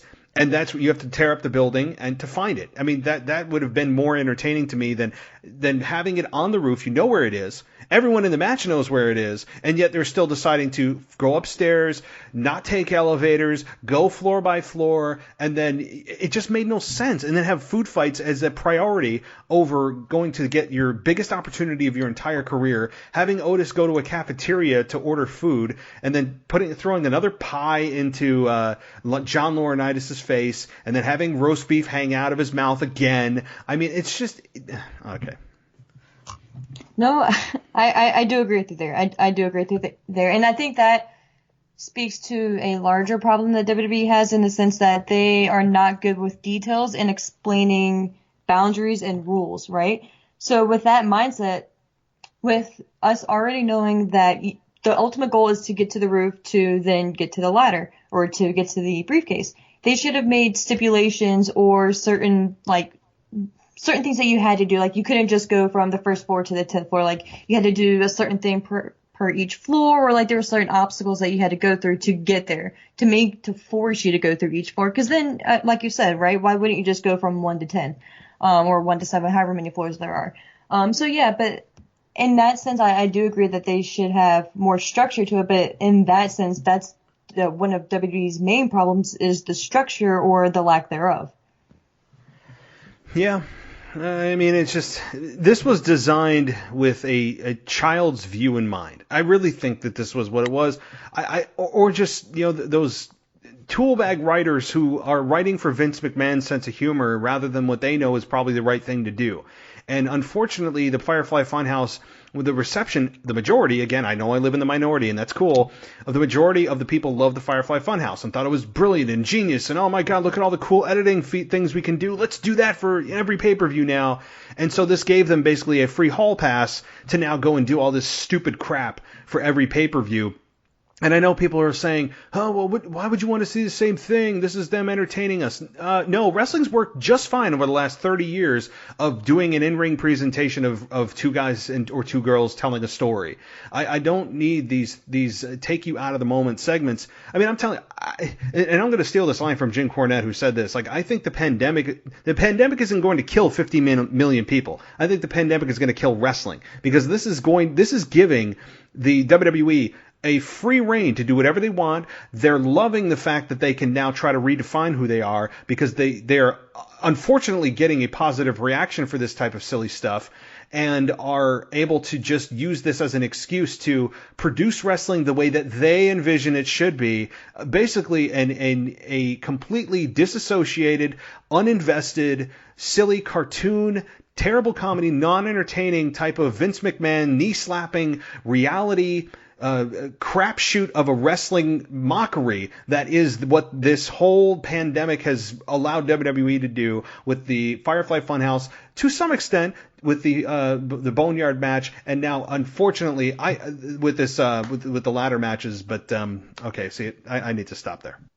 Well, I guess for me, I'm confused slightly as to why you're so against the Money in the Bank match, but and the Firefly Funhouse match, but you despised but you loved the Boneyard match. So what for you is it? Just the presentation or the? I didn't. No. So I didn't say I love the Boneyard match. I said of giving the Boneyard match I said it was. Originally, I hated it, and then I saw the Firefly Funhouse, and I said, okay, that wasn't so bad. Like, they just keep lowering the bar of what I expect, so that things in retrospect don't seem as bad because you saw something worse. That's when I first saw the Boneyard match. I mean, I know this isn't a review of that. People have heard it many times, but that was the first time that we had seen basically a cinematic picture, mini movie of what WWE would love to be able to do with all of their matches, and produce it and effect it and put all these silly sound effects in, like I'm watching a Saturday morning special with or listening or watching something that a high school kid edited and goes, "Ooh, cool sound effect, let's add that." I mean, like I wouldn't say it wasn't amateurly done in the sense that it didn't have any direction. It's just done in a way that I don't like wrestling presented, and the ratings show this. So people that are saying, "Oh, I loved it," well, you may love it, but guess what? The majority of the people that don't love it aren't speaking about it on social media for the most part, and are just flat out tuning out. You don't believe me? Go watch the ratings tanking over the last month, and you can say, "Oh, it's a pandemic." You know what? Yeah, it probably is. Part of it is the pandemic, but with the only sport in don't get into the conversation about wrestling being a sport. Let's just assume it is. With wrestling being the only sport that is available right now outside of tennis, and that doesn't even really count, is the fact that WWE is the only game in town, and people are still tuning out. That's not just the pandemic. That is WWE not producing a product that people want to see on a large scale. It's just not. So I didn't love the Boneyard match. Just in retrospect, I would give it a pass, based on everything else I've seen since then. Gotcha. No, that's understandable. That makes sense. But I think, so to kind of just gear it back towards the actual Money in the Bank match itself. So I guess to wrap it up, I enjoyed the presentation of it. Now, the issues that I had with it was, of course, I'm sitting here enjoying the match, and then I quickly remind myself that they are doing all these crazy and ludicrous things, like the food fight, all that stuff, in order to win a shot at the most prestigious title in your sport, right? Like the World Heavyweight Championship is what you ultimately gun for. So that leads into the way it ended for me for the men's side. So I will slightly disagree with you in the sense that AJ didn't fumble the briefcase, because AJ never has sole possession of it. And from what if I'm remembering correctly, him and Baron Corbin I think it was Baron Corbin. Yeah, it was him and Baron Corbin were on the ladder. They both had it at the exact same time. That's when Elias came out, hit him in the back with the guitar. And at the same time that Corbin was letting go of the briefcase, so was AJ, and then that's when it flung out, and that's when Otis caught it. So in my mind, AJ never, it wasn't like, oh, he had it and then dropped it type thing. It was, he never actually had possession. Yeah. Nitpicking. No. You're right, because when I went, I think my mind was just so enraged at that point that I saw him carry it, and then he just suddenly dropped it, and I'm like, well, I don't care if he dropped it, he had it. When I went back and watched, it's true. He basically, he had butterfingers. He did not actually truly hold it for even a couple of seconds. It did just, he unhooked it and it immediately fumbled out of his hand. So you're right. I'll take that. Yeah. So so with that being said, I am so conflicted with Otis winning because I've always been a fan of the Money in the Bank ladder match, and thinking back to how it was originally designed and the concept behind it was to pretty much be a launching pad for a superstar who is at that point but just needs that extra little step or that extra little push, right? So for instance, with Edge being the first one, he won, I think it was almost a year later, he cashed in that January New Year's resolution or whatever it was. I was there live, yep. Oh, wait, really? That's awesome. Yep, it was in Albany, yeah. Wow, yep. How cool. We'll have to talk about that later. Oh, that was awesome, yeah. Man, I'm so jealous. But so then you think about that and then think of other moments like CM Punk winning it back to back and then Dolph Ziggler, like all these big moments. And then you think of Otis. Now, when I initially, once I saw it, I was like, no. And then once the announcement was made, I was like, you gotta be kidding me. And then he said the yo, Mandy, I did or whatever thing. I was like, they actually went ahead with Otis. So at first I was like, WTF, AJ should have won. AJ was my pick going into it, either AJ or Aleister Black. But then as I sat there and I actually processed everything, I was like, you know what? I'm happy that Otis won because this Money in the Bank ladder match, to me, is in a completely different category than all other Money in the Bank ladder matches. Meaning we're in a completely different time frame, and I don't mean to keep bringing this up, but I feel like it really does play a huge factor into how Money in the Bank played out.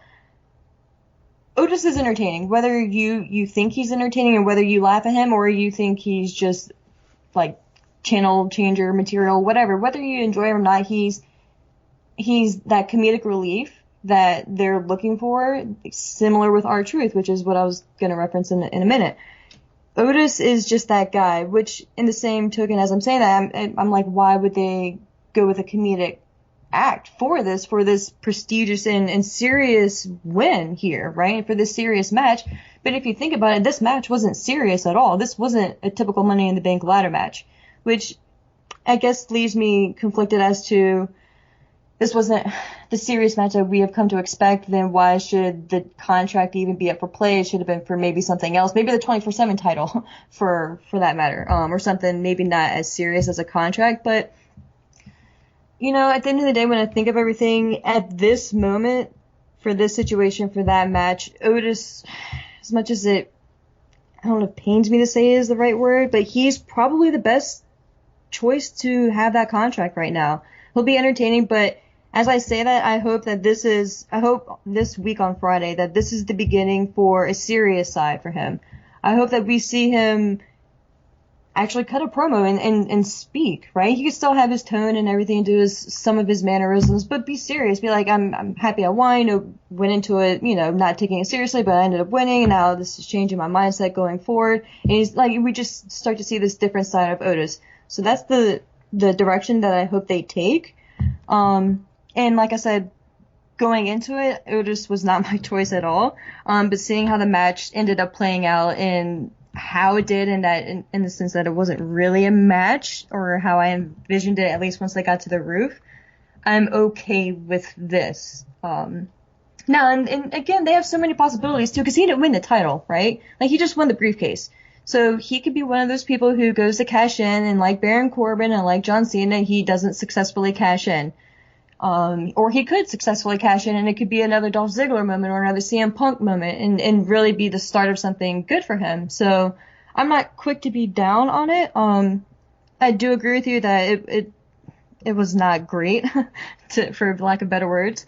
But to throw it back to you, that plays into my question for you with R-Truth, because, and again, I don't want to put words in your mouth, but how would you be okay with R-Truth being taken seriously and possibly getting a title shot, but not Otis? Is it because R-Truth and Otis are at different levels in their career? And mind you, like, I totally respect R-Truth as well, and I think he does deserve it as well. But in my, I guess, sense of the question is they're both looked at as comedy acts right now. Yep. And I would answer that with one word: tenure.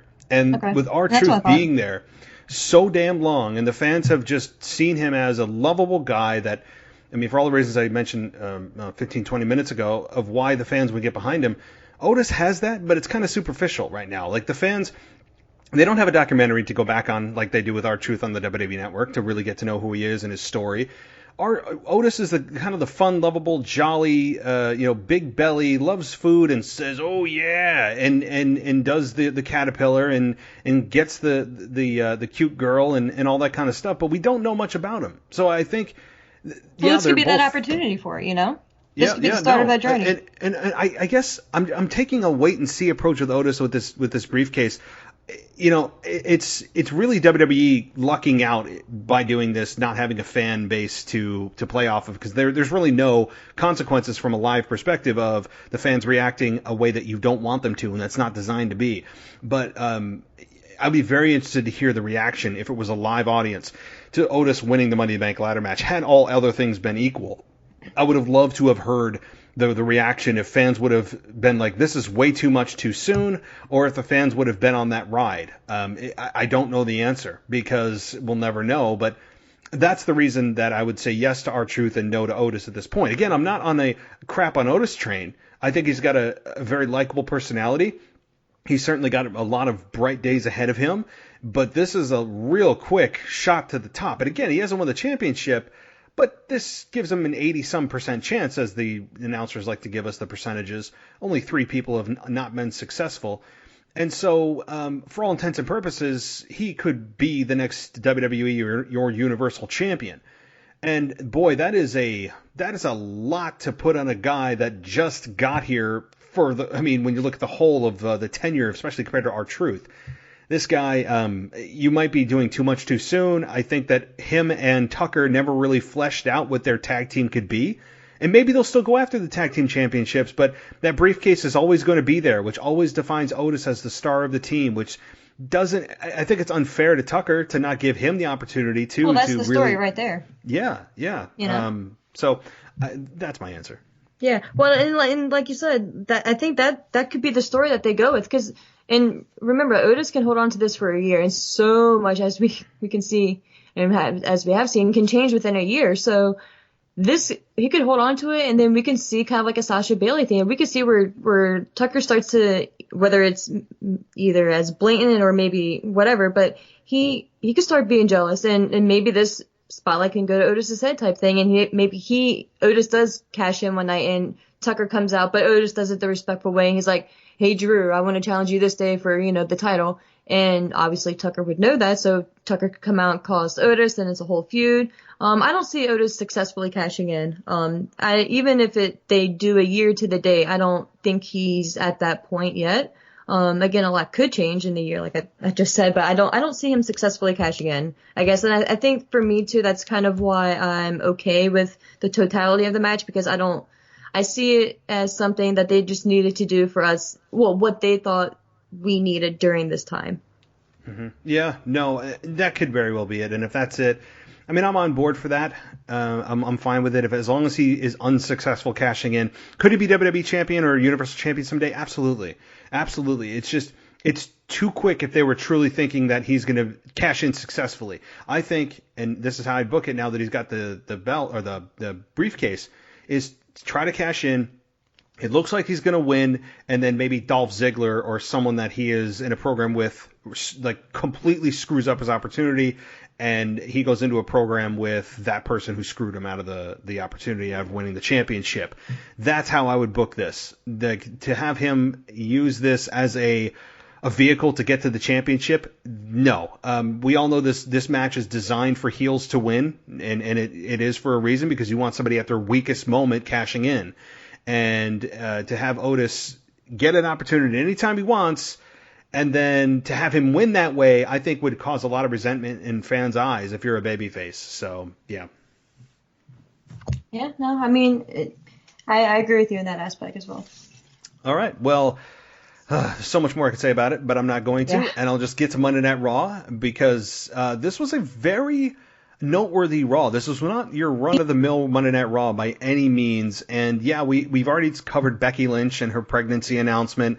And but with Asuka coming out and genuinely seeming surprised, I mean, she did a good job of selling that Becky Lynch was pregnant. She didn't know. And having the briefcase hold the championship was certainly surprising to a lot of people at home and certainly to Asuka, who I would assume knew what was going on, but she did a great job of selling it. And having her as champion is very interesting because she came off of what was a very down pre-WrestleMania slot of time for her of losing to Becky Lynch numerous times, and including the last time they faced, lost to her in like a couple of minutes. I mean, that was a really low point for her character. And so building her back up, boom, she's champion now. And I think she's got a lot of people to work with. I like that it's Kairi Sane at her side, assumingly. But I don't know. I like this. I like Asuka as champion. I really don't know a better option at this point. Do you? No, I think it was just perfect. I think if with the situation they have with Becky now being gone, Asuka is perfect. And I think they're so lucky that they have Asuka on the Raw side right now. Because Asuka, like I said earlier, in my opinion, with Bayley keeping SmackDown going for the women, I think Asuka's doing that for the women on Raw. And she is the perfect one because just having Asuka as champion right now, you can automatically think of two people that she can go after, which is Nia Jax and Shayna Baszler. I am so looking forward to a Shayna and Asuka feud. I think that they can get so much out of that. And Kairi, it does look like, I believe we did see Kairi there congratulating Asuka backstage at some point. So I think that we'll kind of they'll still be a duo, and maybe just have Kairi just come out and accompany her. But again, they're so lucky that they have Asuka, and I think they should actually be thanking Triple H and NXT for the job well done that they did with building up Asuka all that time. Because had they not built her up as well that they had for that length of time and being the dominant undefeated champion that she was in NXT, I don't think the majority of the audience that watches Raw right now would be able to take her seriously, or would even take her seriously for that matter, or they would have given up on her a long time ago. So I think that they made the right call. Whether they knew going into the Money in the Bank match itself that, things were going to transpire that way or not. Regardless of when they made the audible or when they made the decision, I think they got this one right, and I'm looking forward to Asuka as women's champion and to see the direction that they go. It is a breath of fresh air as well for the division. It's going to be really weird not having Becky there, but I'm looking forward to seeing how Asuka can do as being the leader now, and I hope that they stick with her and it's not just a temporary thing because I think she deserves it. I think they thought this one out, and having Asuka as champion presents the most opportunity. It also, doesn't diminish the credibility of the belt too much. She's a mainstay. She's obviously a very established figure in the locker room. She is. She always puts on great matches. She's just a well-rounded character, and I've mentioned it many times here, but I've come to just accept her crazy lunacy type of promos that are just wacky and cartoonish of you don't know what she's screaming. She makes a lot of weird facials. She enunciates words that shouldn't be enunciated, and she talks about easy peasy and throws in some English, but then goes back to screaming Japanese. Like, I'm just kind of like, all right, you know what? Like, fine. Like, it's kind of, the only term I can come up with is annoyingly charming. Like, that's what she is to me. Yes, that's perfect. And so that's what she is, and so I'm just like, you know what, fine, let's just roll with this. I've kind of accustomed to it. Do I dare say I look forward to her just insane promos that you just catch a couple of words of? Weirdly, yeah, even though I have no clue what she's saying for 80% of it. So it's a weird dynamic that took a lot of time to wear down on me, and I think it finally has. So clearly, it looks like she's turned babyface, I would think, in a single moment. Asuka's back to babyface, and you know what? I think that's the right position. As a heel, she doesn't have a whole lot to work with. She'd be in the same position that Becky Lynch is in, with a very limited roster to work with. Asuka as a babyface, I think really presents a nice dynamic for, like you said, Shayna Baszler. Boom. I mean, there's a new matchup right there. Nia Jax, returning Nia Jax. There's a lot of things here that she could do as champion, and like you said, I hope she sticks with it for at least the next 6 months. I mean, I hope that it's not a play hot potato again with the women's championship. So, all right, well, let's move on, and this is where, and I'm not going to go in exact order here because this is where my notes in my brain go. Do you have any comments on the basketball match with the Viking Raiders and the Street Profits? Like, do you have anything to say on that? I mean, what the point of that was, or I don't even know. I mean, you know where I'd go with it, but did you even see value in that? Again, it's one of those things. I can appreciate where they wanted to go and what they thought that they were doing, but it was a no from me, man. It's just a no. I don't know where they get these ideas. I mean, do I watch baseball to have the baseball players try to play hockey?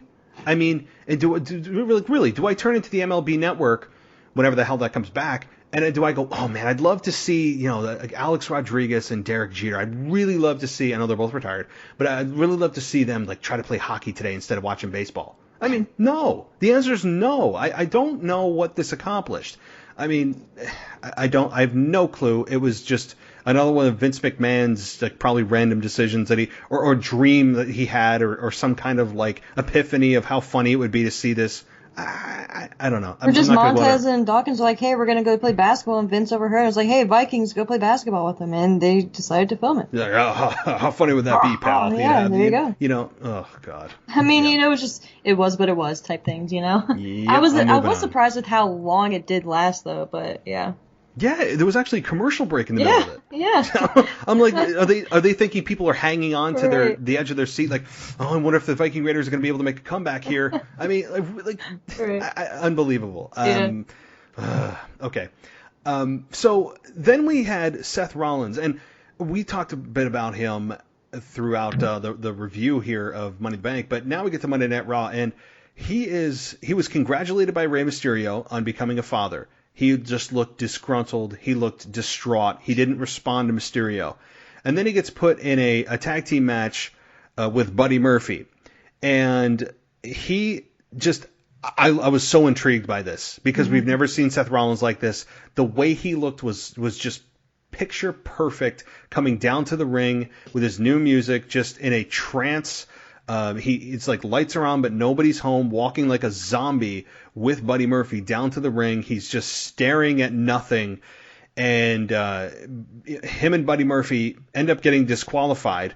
But explain to me how that happened with Seth Rollins, who's a legal competitor in the match, and takes Mysterio and just kind of like throws him on the outside. Since when is that a disqualification in a tag team match that they let anything go with? Like, you could slam your opponent on the ring steps. You can slam your opponent on the announce table. Slam him through the announce table. But by God, don't take your opponent and from the outside and slam him against the ring barrier. After Ray had already hit him, initiated it. Oh, God. And not even trying to crap on Ray. And I'm so glad you brought that up, because when I saw that, I was like, you got to be kidding me, because it's really...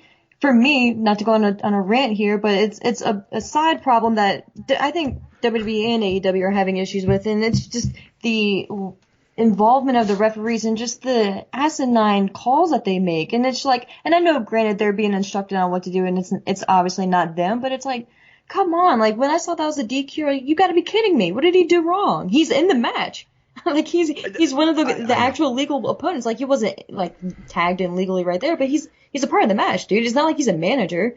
How many times do we see the non-legal competitor break up a pinfall? That's technically not legal. How many times do we see the tag team or the both men in the ring at the same time after they make the tag to do a double team move, and then the non-legal competitor leaves the ring? And what made it worse is the announcer, I believe it was Tom Phillips, immediately tried to justify it. He actually said, well, that's that's justified. I'm like, what? In what world? When I heard the words, it was justifiably so, leave his mouth, I actually yelled out, are you effing kidding me? Yep. Because I think I actually said those words. Yep. I actually said, I was like, no, it wasn't. Like, it actually was not. But I'm sorry.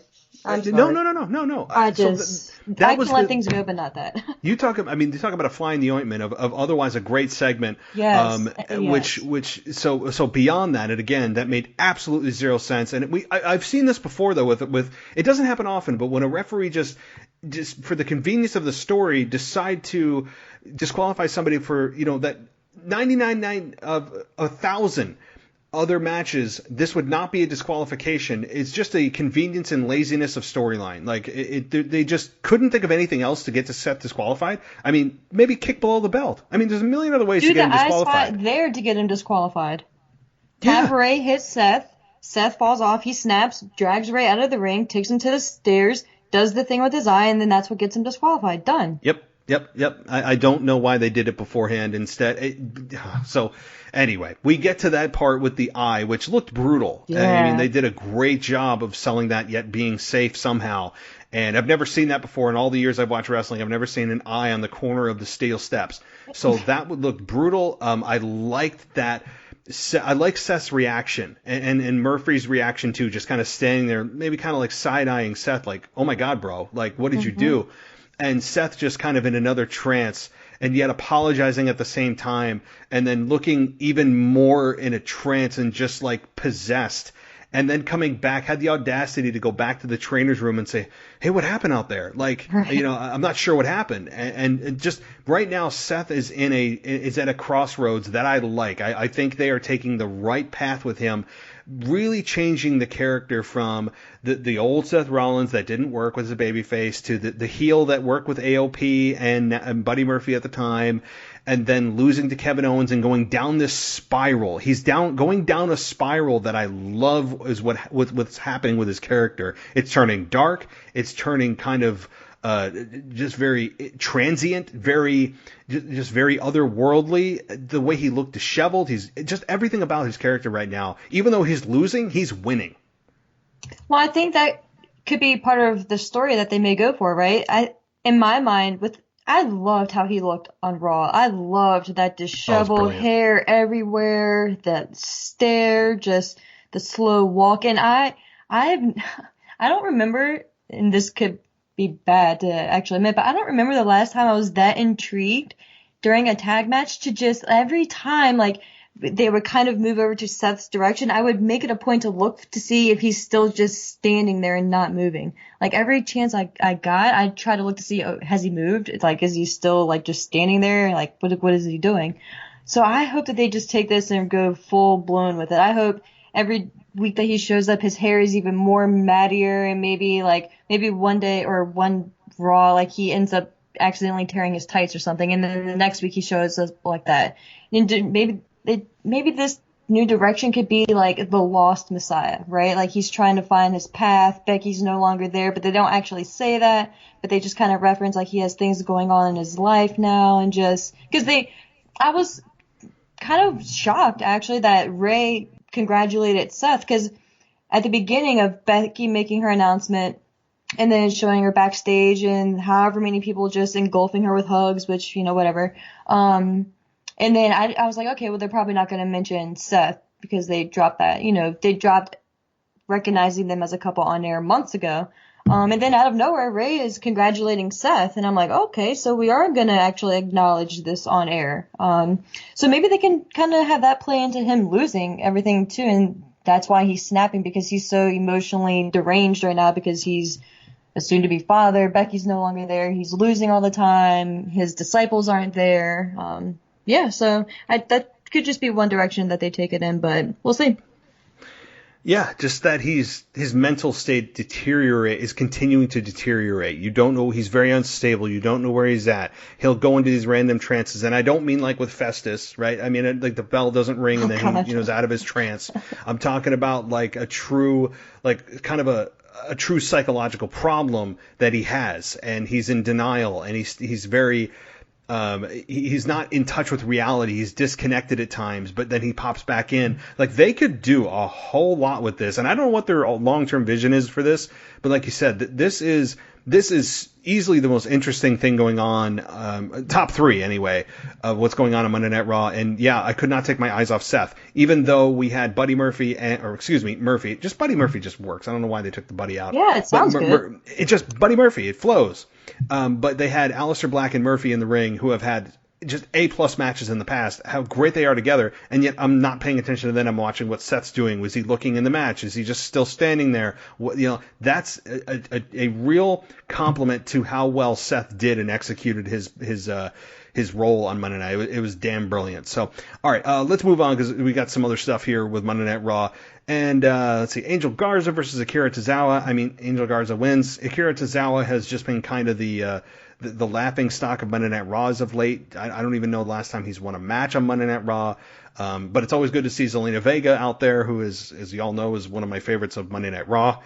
And has, as of late, not gotten a whole lot of camera time. But Angel Garza picks up the victory here. And then oh God. After this, though, here's where things to me kind of break down. And I'm very conflicted about this. Very conflicted, because there's dissension among this group that was just newly formed with Angel Garza and Andrade and Austin Theory, where Austin Theory and Angel Garza seem to have some kind of beef with one another. I don't know how, as fans, we're supposed to get invested in that, considering they just formed and that they're both heels. So it's like a double, I don't really care what happens here.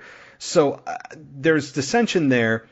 And Drew McIntyre comes out and gets in the ring, and they all stand there, and he ends up Claymore kicking Austin Theory, Claymore kicking Angel Garza, and then challenges Andrade to a match. And so that in and of itself, as much as I love Drew as champion, I was hoping that Drew and this group would just stay the hell away from each other, because this group needs momentum. Drew is right now a steamroller, and I love him as champion, but I also want this group to grow.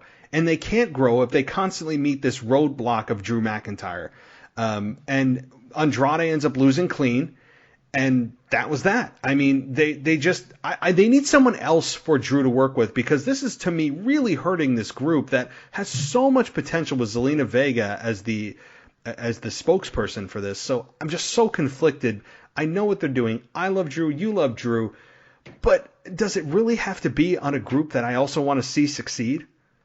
Right, and I think, obviously, it probably goes without saying, it's showing their lack of depth right now and their lack of options. But in the same token, for this one, I will not give them a pass on. I think that they're sacrificing Andrade to Drew way too much. Because going into this, I had always been a big Andrade fan, and I thought that he could be, and still do, think that he could be a future world champion.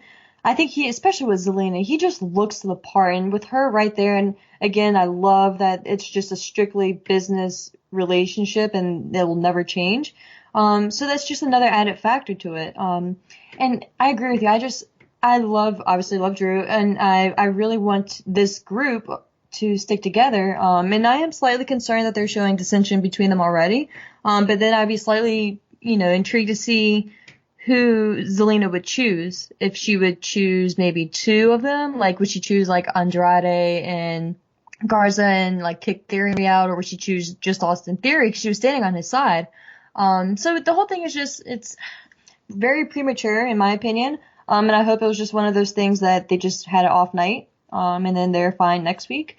Because I think it'd be way too early to break them up. I think that they could drag this out for a while, especially until like we get fans again, and just really milk it then. Because I think, like I said, I had always been a big Andrade fan, but I don't know. There's just something about Garza that whenever he's there on the screen, like I'm just drawn to him. There's something about him that he just has it for like, in my opinion right now, maybe more so than Andrade.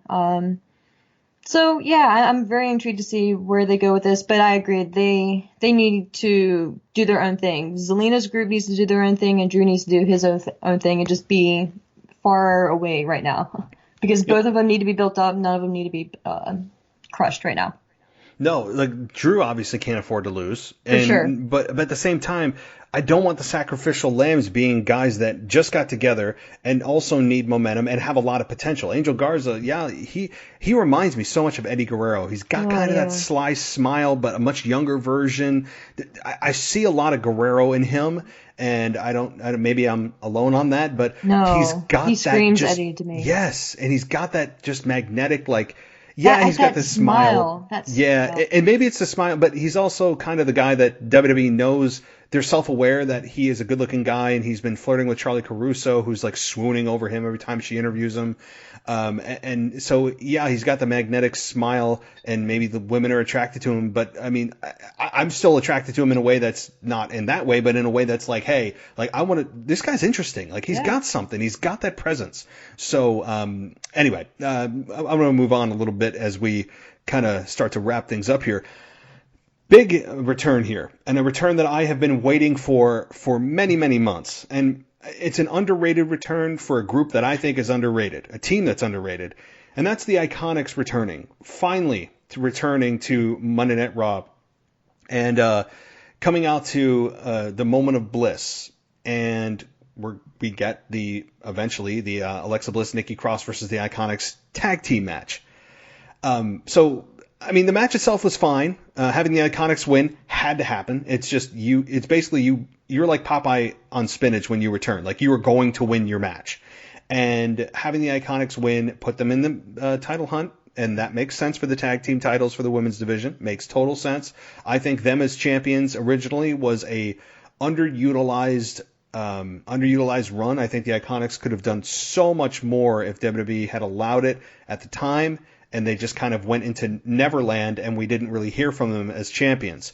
And so the Iconics versus Nikki Cross and Alexa Bliss for the tag team titles clearly is going to happen at Backlash. I mean, I think that's where they're headed. But I am just so glad to see the Iconics back. To me, they have great chemistry. They're a group you easily can hate. And I don't know. I'm just really glad to see another team in the women's division, especially the caliber of the Iconics. So I don't know. Maybe I'm alone on that, but. No, I agree with you 100%. I've always been a fan of the Iconics. I love them. I just think they're very entertaining, especially Billie Kay. I'm just so happy they're back, and they'll be a good spark for the women's division. Some life and some energy that it needs. No, they are. They brought life and injected it back into the women's division as far as the tag team side goes. Because let's face it, there's not a whole lot of tag teams on the women's side. I mean, the Kabuki Warriors, for all intents and purposes, I think they're disbanded by default. I mean, we'll see. But with Asuka as women's champion, unless she wants to be a dual champion, I would think that group is just by default disbanded. So, they needed to add a team here. And I really hope they make a long-standing run eventually with these two as champions. So, okay. Moving on here. We have... let's see here. The Ricochet, Cedric Alexander, R-Truth versus MVP, Brendan Vink and Shane Thorne. The winners here, Ricochet, Cedric Alexander, and R-Truth. I really don't have a whole lot to say about this other than Ricochet and Cedric Alexander seem to be gelling well. And I could eventually see these guys as tag team champions. Do you have anything else to add to this? I mean, this wasn't long. It was just kind of a by the numbers type of win, and I didn't have a whole lot to say. Yeah, no, unfortunately I don't either. Just accept that poor Ricochet. I know. Think about where he's calling. I mean, woof. Yeah. Okay. Moving on here to Rey Mysterio and we already saw that. I have my notes all mixed up. The Shayna Baszler versus Natalya match. Shayna Baszler won and ended up trying to break Natalya's arm. And some of the comments Shayna Baszler made about Becky Lynch's unborn child they were pretty brutal. I like how she didn't break her character and go, oh yeah, I know, I'm so happy for her, I can't wait to go to her baby shower, She stuck with her character of not giving a damn. She's like the unbreakable heel, and I love it. I mean, some people may say that her comments went too far. I loved it. Honestly, I thought she's right on point. I'm glad they decided to not go that stupid road of everyone just suddenly breaking their character to go, oh, awesome, she's having a baby, let me give you a hug, and then I just kicked your teeth down your throat the night before. I mean, so I love this. Shayna Baszler winning. She continues to win. I was thinking she was going to win Money in the Bank. Obviously, she didn't. But to me, Shayna Baszler is on a collision course with Asuka, maybe sooner than later, but we'll see. Yeah, I agree with you. I was a huge fan of the promo. I laughed out loud when she called the baby a parasite. It was just great. It was just so great. Just a classic heel promo that you don't get that much often. So it was great. I'm here for it. Again, with what I said earlier with Otis winning, I'm looking back in retrospect with the type of match it was. I'm kind of happy that Shayna didn't win the Money in the Bank. So she could just continue to be dominant going forward and not. Yes, she was in the match, but not really be weighed down by having won the match and being that involved in it. So just trying to pull the pros out of it. But yeah, I'm right there with you. Yep. No, it was what it was, and I like what they've really started to rebuild Shayna after her loss to Becky. I mean, I think they've gotten some of that back from what a lot of fans viewed that she lost at Mania. So, all right, and then we get to the main event here, which wasn't a match, but rather a Edge and Orton in-ring face-to-face. And having Edge come out there and talk about WrestleMania and talk about what he did to Randy Orton and asking, what's next for Edge. And he said that he knows WrestleMania is not the end for Edge. And then we got an interruption from Randy Orton. And Randy Orton comes out, and I thought he was sincere in what he said. He talked about how the better man won at WrestleMania and then left. And then I'm looking at him, and he kind of did a smile, and then he keeps going, and I'm like, wait a minute. And I'm looking at how much time is left, and something else is going to go down. So I think a lot of times the remaining time in the show will kind of spoil what's going to happen, because that with Randy Orton going up the ramp with a couple of minutes to go, he's probably coming back, and he did. Randy Orton came back and said he tried to be the bigger man, but he bit his tongue, but he can't lie, and that he doesn't think that Edge can have a wrestling match, that he's not the best wrestler. He said he doesn't think he's got it in him anymore, and that he's known him for a long time. And he said that now that you're back on Raw, you're going to make Randy Orton a better performer. So he said if you've got the guts, then at Backlash, it's going to be Edge versus Orton in a straight-up wrestling match. So very interesting that, obviously, Edge is going to accept it, even though he didn't verbally. Very interesting that they're going backwards. Instead of starting from the traditional singles match to a no DQ, to a steel cage, to Hell in a Cell, this goes from last man standing to a singles match. So it's not often you get this role reversal here. I'm fine with it. I think that it's plausible. It's just that it's weird going the other way. And, having Edge even possibly think that he couldn't do this, it didn't make sense that Edge even had to consider this. Edge did a lot of wrestling moves. He was in the Royal Rumble. And yes, Randy Orton said he hid behind a bunch of people.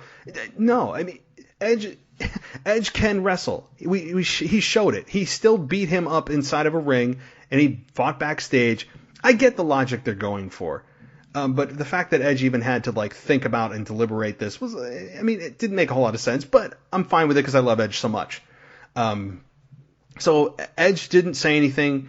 And I think the biggest sin of this, I enjoyed this segment overall. I'm looking forward to this match at Backlash as a straight-up wrestling match that we never got yet. But Charlie Caruso was instructed to say and have the gall to say that if this happens, Edge versus Orton could be the greatest wrestling match ever?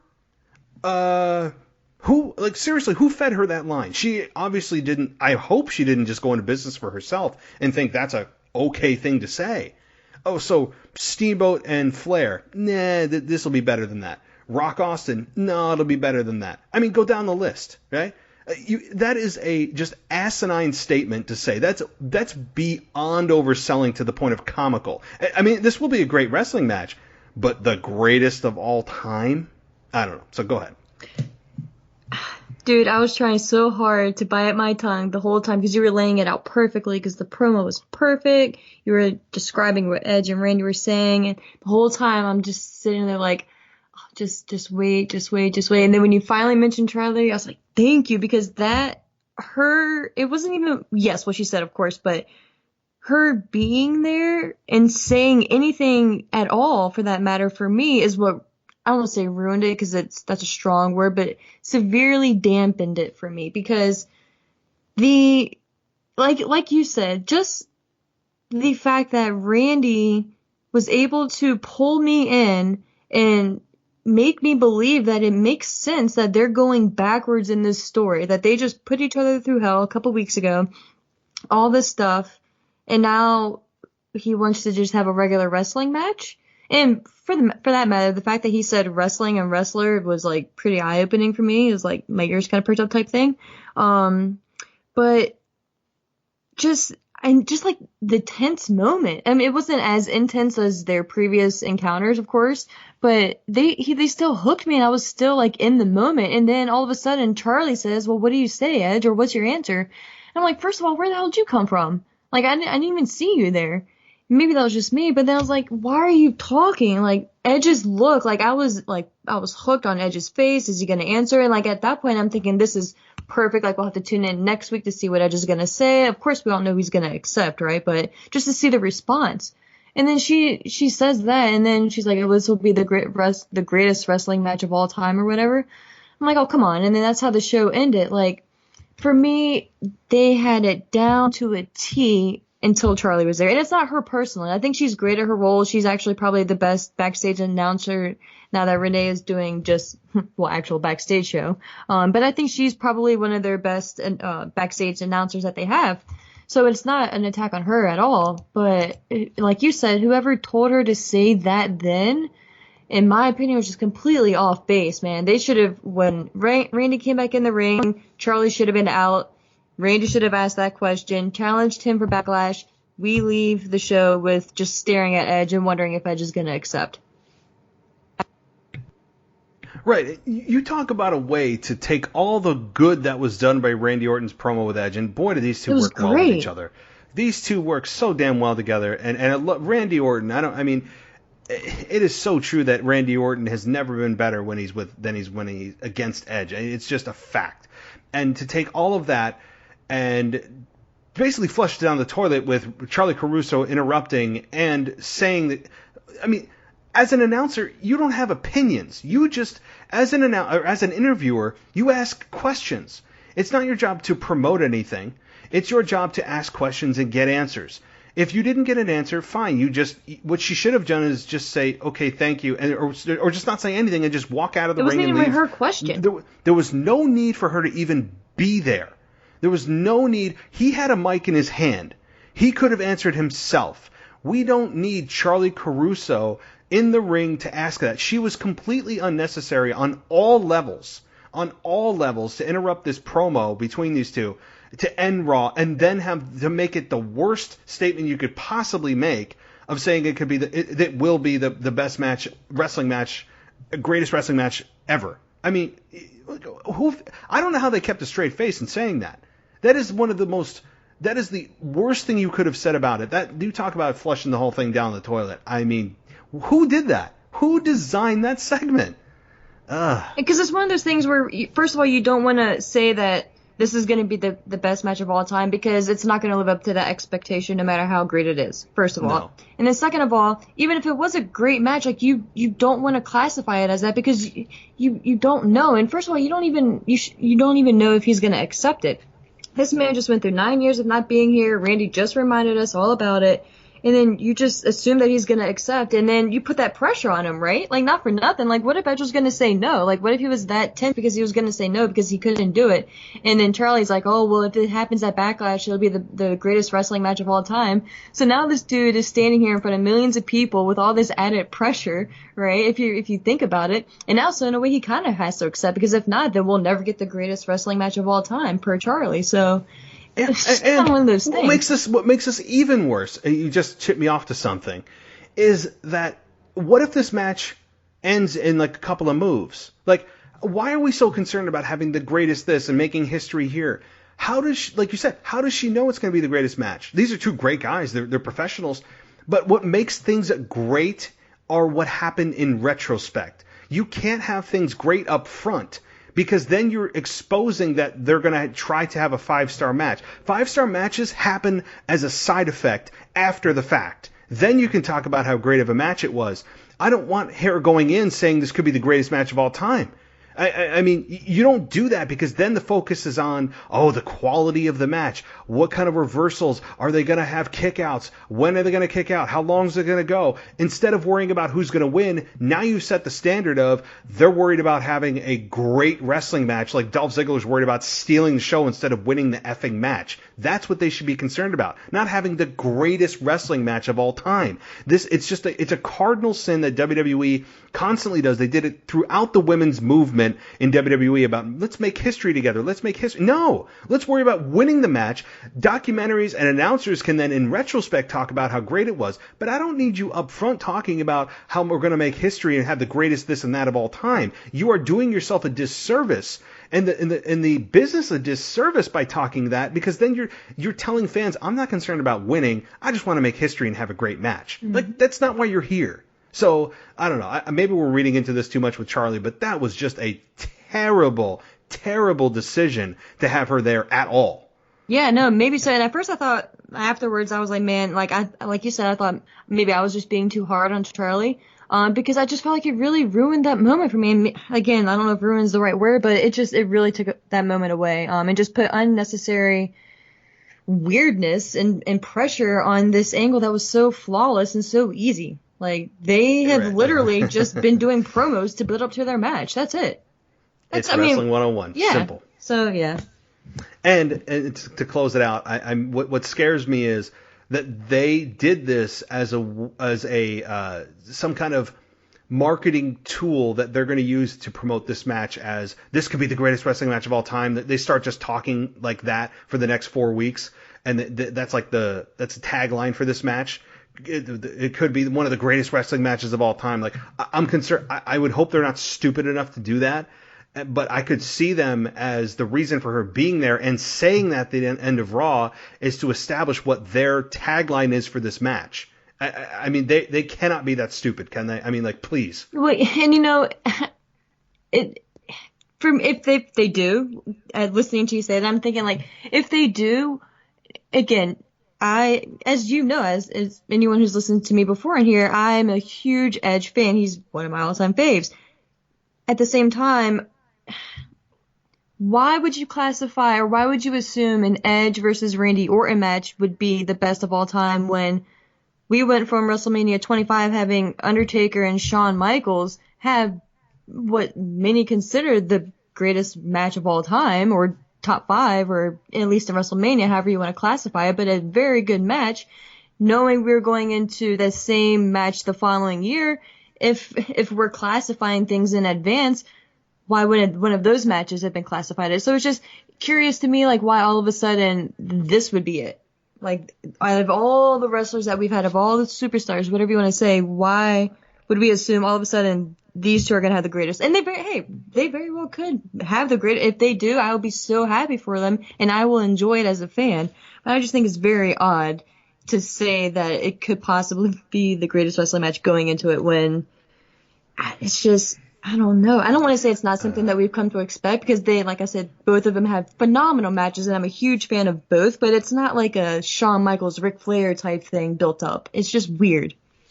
Yeah, they have put now unrealistic expectations on this. I think, honestly, as great as Edge and Randy Orton are, when you put this match in the annals of all wrestling matches that have ever occurred ever, just in WWE, not any other promotion. As great as they are, and if they lived up to their absolute best potential that they could, I still think it wouldn't be one of the greatest matches of all time.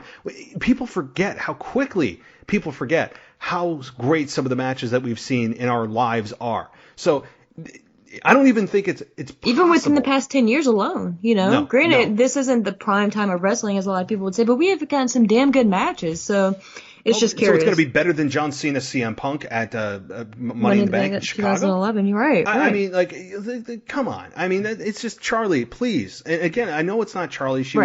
I would hope that she was fed this line through her earpiece. I mean, you can actually, I don't know if anyone else can do this because I have my AirPods on when I listen to or watch Raw. You can actually hear the producer counting down to the end of Raw. Like, oh, wow, really? Like you can hear, all right, guys, we got 10, 9. Like, you can hear him. Like, I've heard calls that I know I shouldn't hear. When Kevin Owens was on Raw before WrestleMania, and he wasn't looking at the hard cam, you could hear someone yelling to Kevin. They were like, Kevin, hard cam, hard cam, hard cam. Like, you could hear it audibly. Wow. And like some of these things, I mean, it's just the results of an empty arena, but. And I'm not blaming WWE. It's just interesting you hear all this stuff that's part of the production of the show. But, so I don't know. We may be digging into this too far. I just hope that they do not take this as a tagline of, and you could see it, Randy Orton versus Edge, in a one-on-one backlash. Underneath it says, could this be the greatest wrestling match of all time? I mean, like, please, you can't do that. But otherwise, I don't know what the point of this was, other than just a terrible overhypement of the match as part of the marketing. I don't know. So, okay, Ashley, thank you so much for joining me. I don't have anything else. Do you have any other final comments on anything we've talked about? I mean, we could go for hours on this stuff, but I was about to say there's so much that we can dive into, but I think we did a good overview for everything for at least the past 48 hours. Yeah, I know, right, and much more to come. And like I said, with the Undertaker documentary, we really should. Yeah, we should. It's a hell of a ride, no pun intended, I guess. Yeah. For the Undertaker and his career and his personal life, and really we could do many shows on it because of just the longevity of his career, and it'd be very interesting to see how they do Survivor Series this year, given it's been an exact 30-year anniversary of the Undertaker. And I pointed to this a number of years ago, and I thought that this may be not maybe his retirement official, but maybe the announcement of when he's going to retire at maybe this year's WrestleMania. I mean, there's many ways that they could do it, but they need to make this one special, and I think they'll do that, probably with Bray Wyatt as my pick. People keep forgetting what he did with the Firefly Funhouse. I didn't. Mm-hmm. So anyway, Ashley, thank you so much again for coming on and in short notice. I'm glad you were able to come on and talk to me, because there's so much stuff. I know people are sitting there going, you didn't talk about this or that. We don't want to make this an insanely long show. You've got a life, I've got a life, which is going to consist of me probably brushing my teeth and going to bed in the next hour.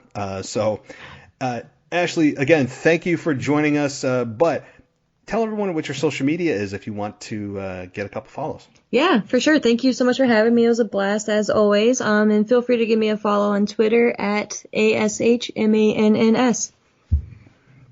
Very good. And again, Ashley, thank you for joining me. Absolutely. And I say 3 weeks, but hey, who knows? It could be sooner. Depending on what happens, there could be a lot happening in the next few weeks with WWE, and maybe we'll have you back on sooner. If not, at the very latest, you'll be back in 3 weeks. Sounds great. Thanks for having me. All right. Have a good night, Ashley. You too. Take care. Hey, guys. Not because you need to, but because you would want to.